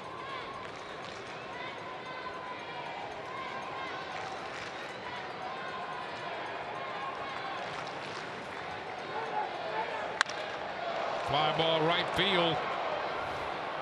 Souza Jr. right there. 1 gone here in the 8th inning.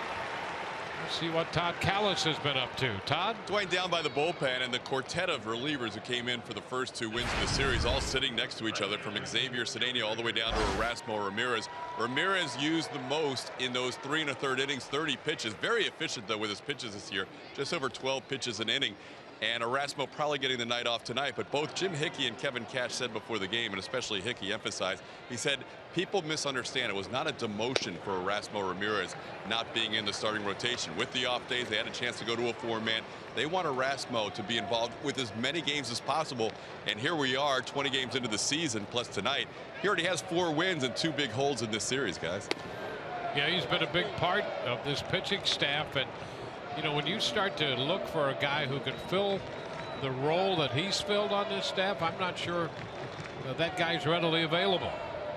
Especially as willing as he has been to do that. You know, it's one thing to ask a guy to do that. It's another for him to buy all in. And that's exactly what Ramirez has done, and the performances back that up. Well, look at that. 9 games, 4-1 with a 140 earned run average. That's how valuable he's been to this team.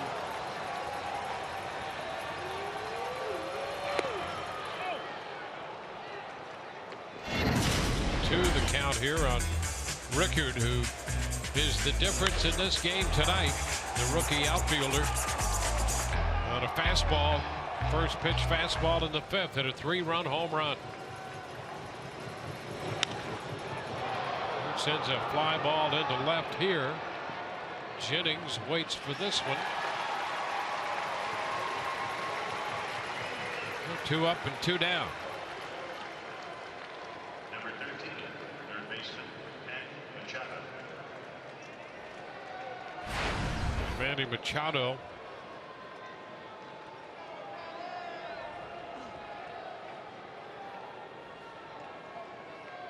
Machado 0 for 3 tonight, 0 for 11 in the series. And that's a strike.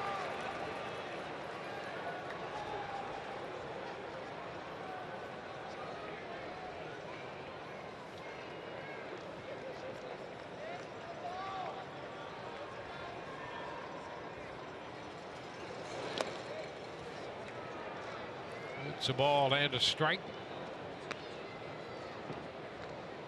Overall, Machado's now 0 for his last 16. I was going to say the Rays have done a really nice job against him in this series. Big bat for the Orioles, off to a great start. Came into this series second in the American League in batting average, and they've done a number to him.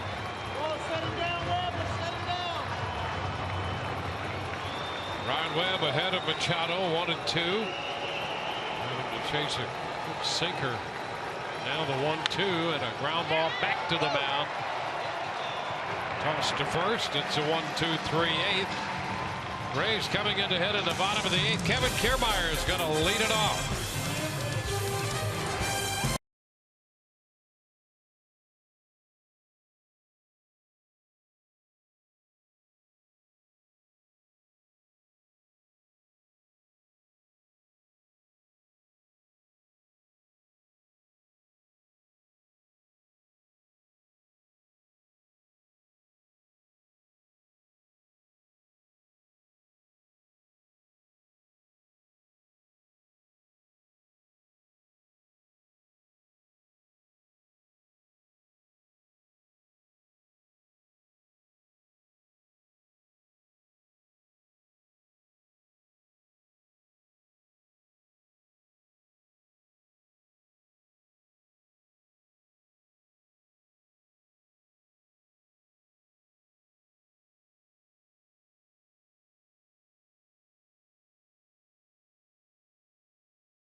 By your Tampa Bay area Mazda dealers. Well, the Rays down by 3. Coming in to hit in the bottom of the 8th inning. Kevin Kiermaier will lead off, and the Rays will face Brad Brock. He was in the game briefly last night. We mentioned at the time, one of those reverse guys in terms of his righty-lefty numbers. He's very good against left-handed hitting. And the first pitch to Kiermaier is low for a ball.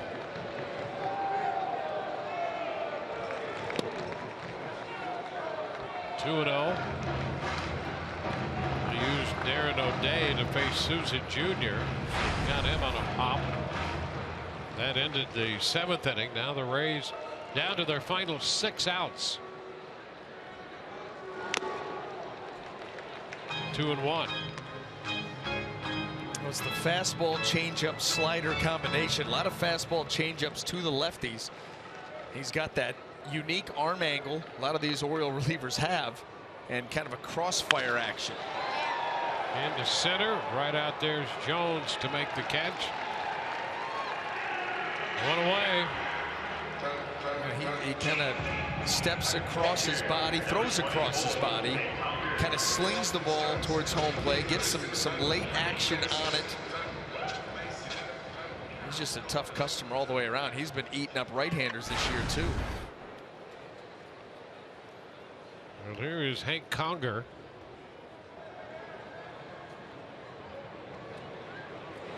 Yeah, if you look at his numbers last year, his numbers against righties weren't all that bad, but against lefties they were just outstanding.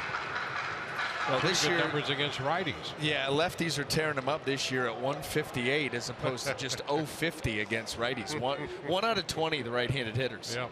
Lefties 3 out of 19, red hot. 1-1. Couple of fly balls from Conger tonight.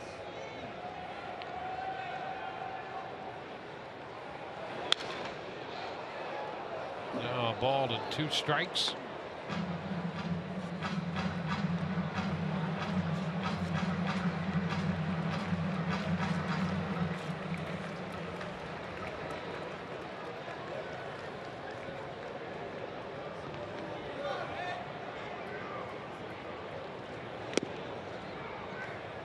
Another action, Atlanta and Boston there in the bottom of the 6th. At Boston, it's 8-2 Red Sox. Pedroia hit his 2nd home run. Ortiz 3 for 4. And the Yankees on Alex Rodriguez 3rd home run of the year. And they've tied that game. The Yankees 2 and Texas 2 in the bottom of the 4th in Arlington. I'm afraid it's going to be a very long and tough year in Atlanta, Georgia. Yes, it is. Already.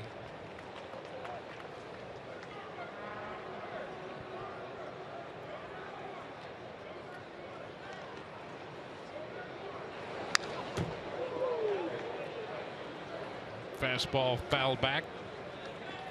White Sox have a 3-0 lead in Toronto in the top of the 8th.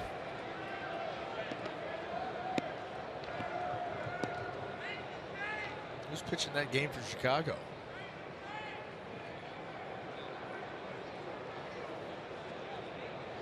Oh, Quintana. A ground ball, broken bat. Conger is out of there. Hardy on the second base side made the play with the shift in effect. He was pitched the first 6 shutout innings. I mean, they are throwing the ball so well. You think about what Chris Sale did last night. Quintana here in tonight's game. Yeah. Well, and he gets his strikeouts. You know, Chris Sale can just overpower you. He's got that slider that just sweeps for days. Quintana more of the move the ball around the zone, elevate, chain, you know, sequencing, more important to him. But even Matt Latos, you know, he's undefeated with an ERA of sub-1. That team's just playing highlight reel baseball right now. Yeah, Donaldson in the lineup for the Blue Jays. He's had a couple hits. He had that deep thigh bruise. 1-1 to count. Liam Hendricks hit him with a pitch there, and that slowed him a little bit. Tough to slow him down. And the Blue Jays will be coming in here for the weekend.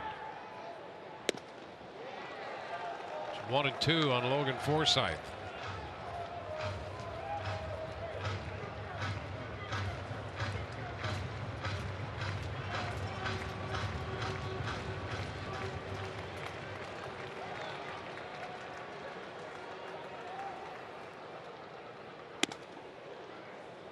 Two and 2. Off day tomorrow, and then the weekend. Smiley and Sanchez. Boy, some good pitching matchups. And Archer coming off his first win against Jay Happ. Stroman will pitch the 3rd game of the series for the Toronto Blue Jays. There's ball 3. The count is full.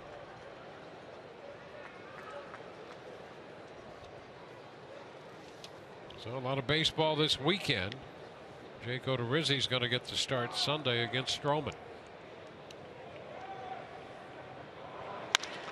3-2, lifted up the right side toward the bullpen. That's going to be eventually out of play.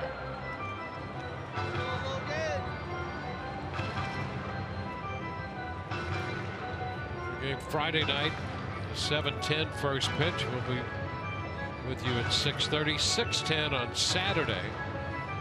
Coverage begins at 5:30, and then a 1:10 game on Sunday.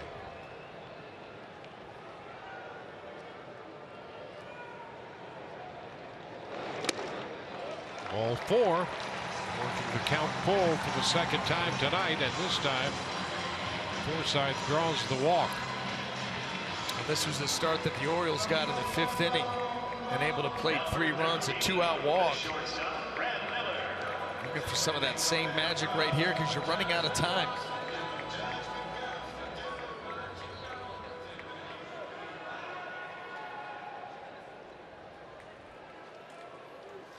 Brad Miller against Brock.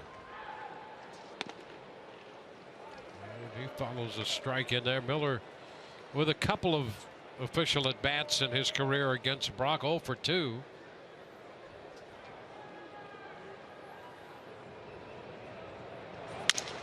Broken bat, the ground ball down to first. Davis makes the play unassisted. On to the 9th inning we go. 3-0 Baltimore.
Coming up on Rays Live, the postgame presented by Checkers.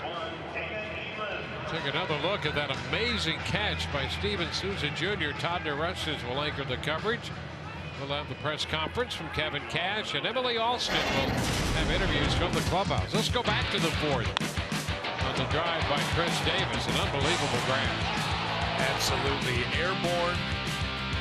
Ball into the glove. Still carried.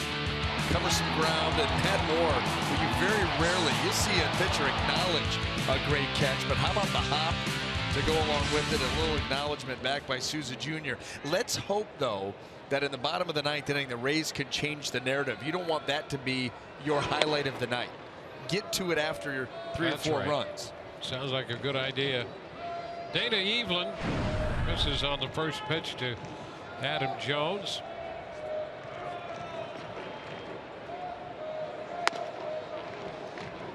Upstairs. 2-0.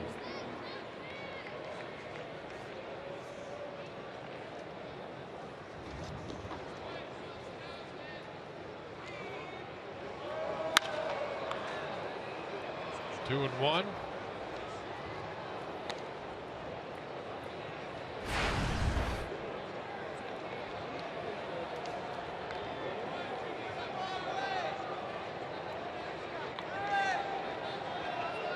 Jones 0 for 3.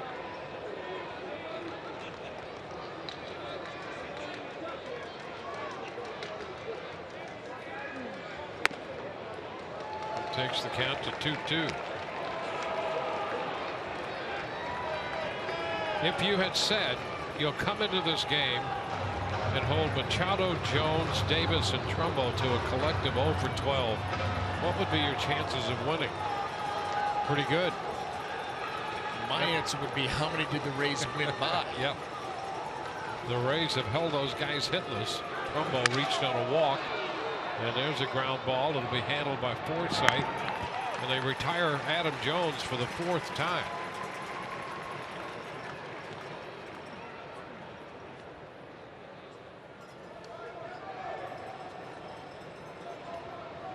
That young man right there, the difference in this game. On a first pitch fastball in the 5th inning with 2 outs. REIMOLD walked, Scope singled, and then Joey Rickard hit a ball, a fastball into the seats and left. That's the only scoring tonight. Davis takes the ball.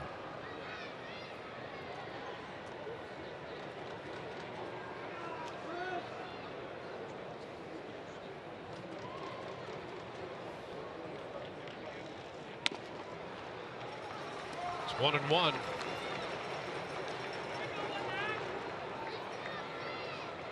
Moore worked 7, Webb 1, now Evelyn. You know, as much as some of those Oriole relievers will give you a different look with the arm angle, how about Danny Evelyn? The way that he can sink the fastball, rides it up and away there, but sweep that breaking ball. He gives Kevin Cash some options coming out of that bullpen. Different look, different style.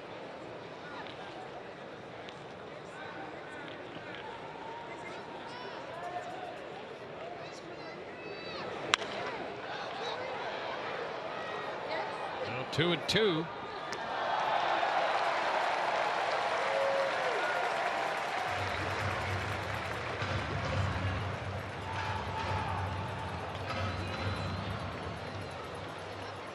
Evelyn in here in relief. Last work in Friday's game. Ooh, pretty close right there. So the count is full.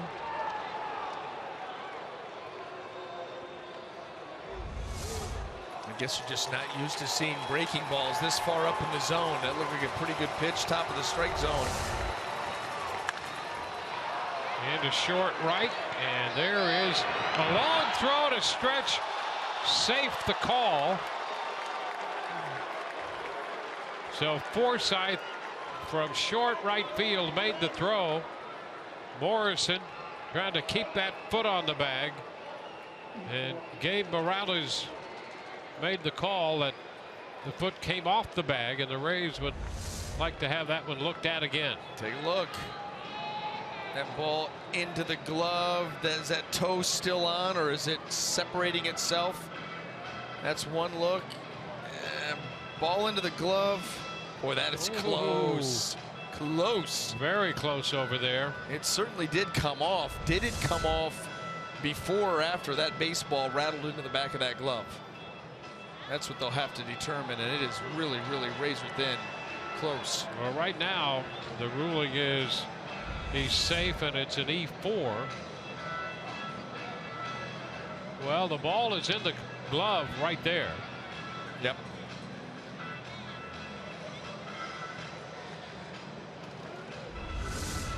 It's another judgment call. I mean, it's really what it boils down to. Do you see that angle?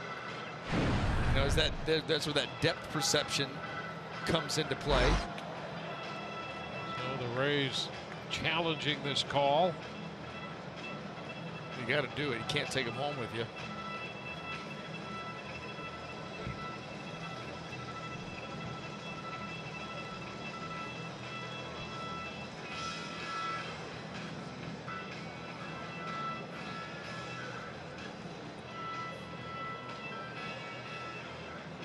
Call made by Gabe Morales, the first base umpire.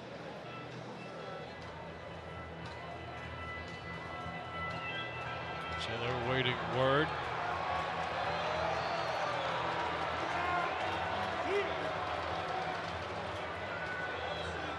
We saw the freeze frame.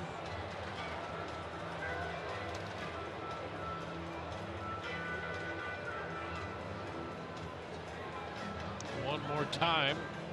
Right there into the first baseman's mitt.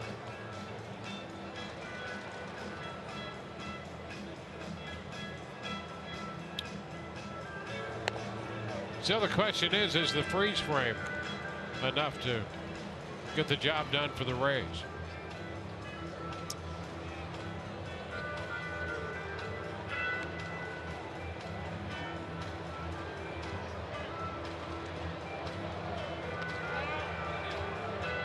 He's had the shift on. And Rays will prevail and get that one overturned. So no error. It's a put out instead. An assist for Forsythe and the put out to Morrison. Nice job by Morrison keeping that foot on the bag just long enough. Boy, using everything, every bit of that frame.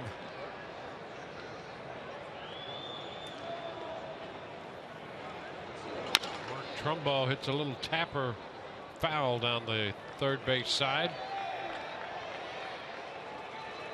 Top half of the ninth in a 3-0 game. Boy, one pitch has made the difference in this game.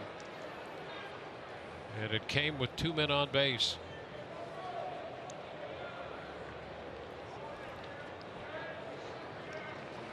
Joey Rickard, the rookie outfielder in the 5th inning, hit a 3-run home run.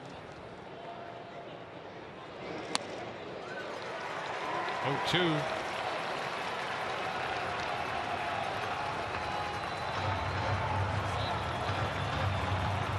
Rays will have Evan Longoria to lead off the bottom of the ninth.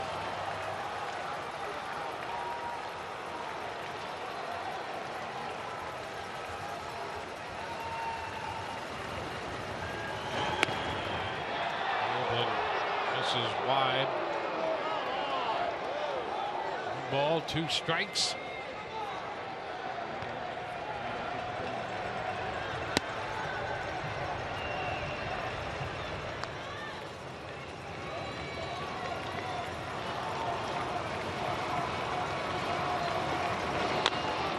Tapper foul. Well, the news on the hockey front, the Lightning dropped their game.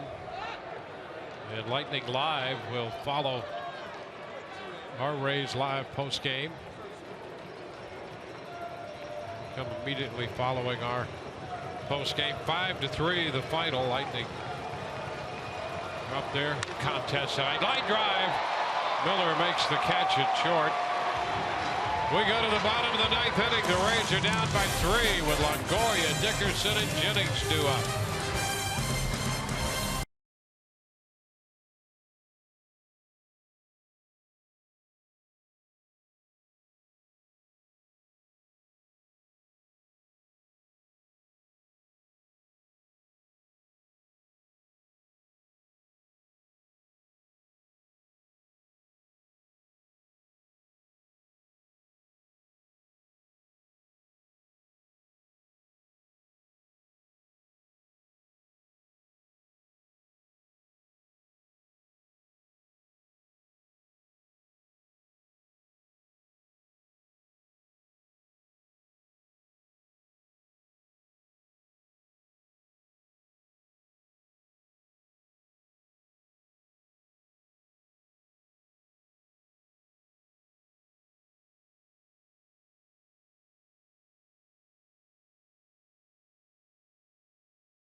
Here we go into the bottom of the ninth inning from Tropicana Field. Zach Britton is on the hill, the closer for Baltimore.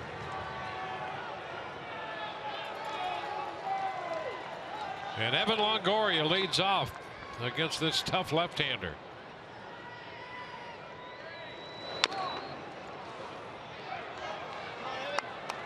about that 97 down there? With sink. Not only down in the zone, but with sink down in the zone. You know, we saw Zach Britton getting some work in today. Early before the game, out throwing a little mini bullpen. Brandon Guyer on deck to hit for Dickerson.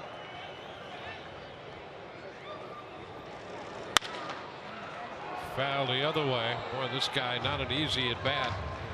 Longoria is 4 for 18 against him. Well, how about this in the series? The Rays have won the first 2 games. We've had 9 runs scored in this series to this point. Rays have outscored Baltimore 5-4 for the series.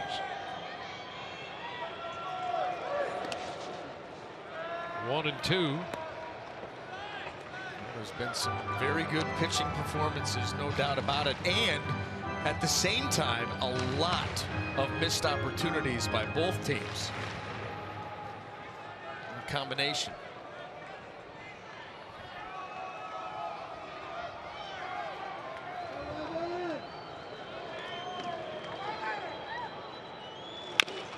Chopper, that's a foul ball. Zach Britton has thrown exactly a third of an inning in the last 6 days. And so that's why you see him out there getting that work in before the game, kind of just a touch and feel, have some confidence if he does get in the ball game that night, which is tonight. And yes, he's in there.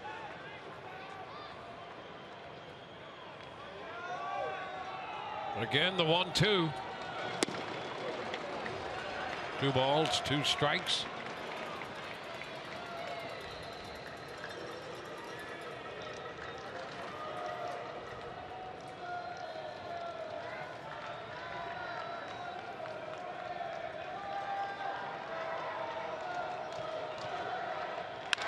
There's a line drive base hit off that fastball. 97-98, and Longoria stayed alive. Got one where he could line, get it over the infield, and has a base hit. Yeah, that's the key. I mean, for the most part, you know what you're getting. You got to get one, hopefully, up in the zone. That's exactly where that is. Up there, there's not nearly the same sink or movement. And Evan had seen a number of them and just lines this one out there into left field. A good start here for the Rays in the ninth. Well, Brandon Guyer, pinch hitter presented by Pinch a Penny. Guyer will hit for Dickerson, and he's 3 of 11 with 2 home runs against Britton. Guyer chops it to the right side. Scope goes to second out there, back to first, not in time. Longoria forced it second. Well, and that's one of the things that Britton has going for him, not only 97-98, but with that sinker, he needs the ball on the ground. He can get it done. He'll pick up some strikeouts along the way just because of that velocity, but you're right. Other than that, if he doesn't elevate, you can't elevate.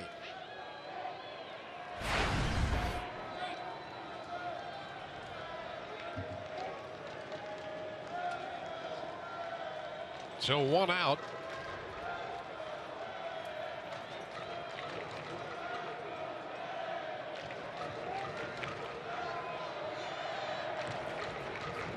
Desmond Jennings. Orioles wanted a little time to check their video room. Now we're going to play.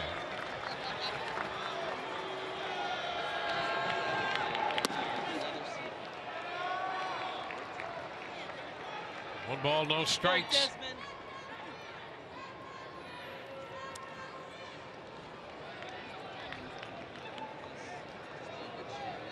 Jennings 1 of 8 in his career against Britton. 1-1. Steve Pearce has come out on deck.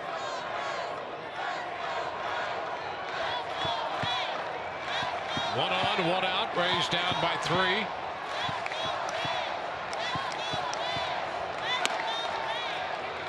One and 2. Jennings looks at a fastball. And I think that he wishes he would have swung at it. That body language after he took that pitch, like Yeah, I mean, it's a hard, good fastball in the inner third, but it's one that's got some elevation to it. Yeah, that's key with this guy. It is everything with this guy.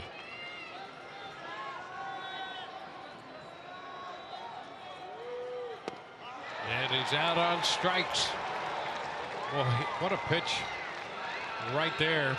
Left that other one up a little bit. Came right back with that one. So tough. And it's too close to take. Yeah, this is a borderline pitch. And so, yeah, late movement too. You know, that's the thing. I mean, it ends up being out of the zone. But as you're starting your swing, to you, it's right there. It's borderline. Yeah, and that's what makes it so deadly. No doubt. But now, Morrison will be lifted. Pierce will be the hitter. Steve Pierce. Geyer moves up to second base. Indifference allowing the advance. And it's a strike on Pierce.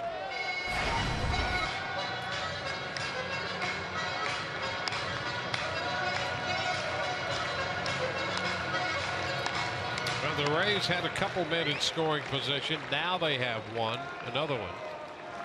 They're 0 for 15 in this series with men in scoring position and have already won the series.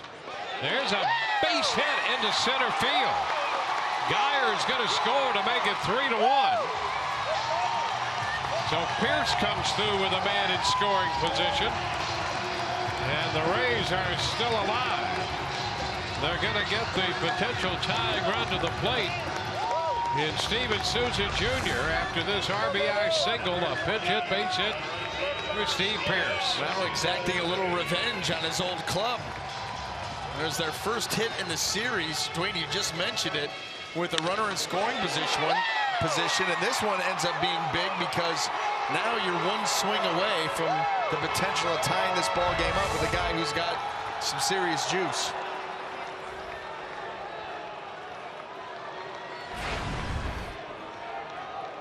So Geyer scores. The Rays pick up a couple hits and a run in this inning. Need 2 more runs to keep the game going.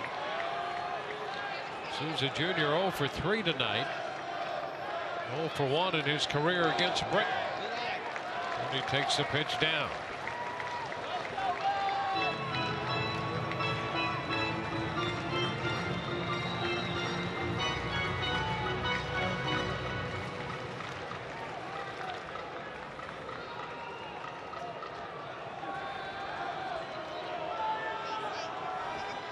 The 1-0. Chop foul.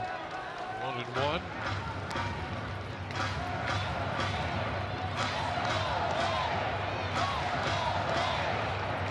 He's going to give himself a chance here. I want to see a pitch up in the zone a little bit, some of that sink gone, and then just take a rip.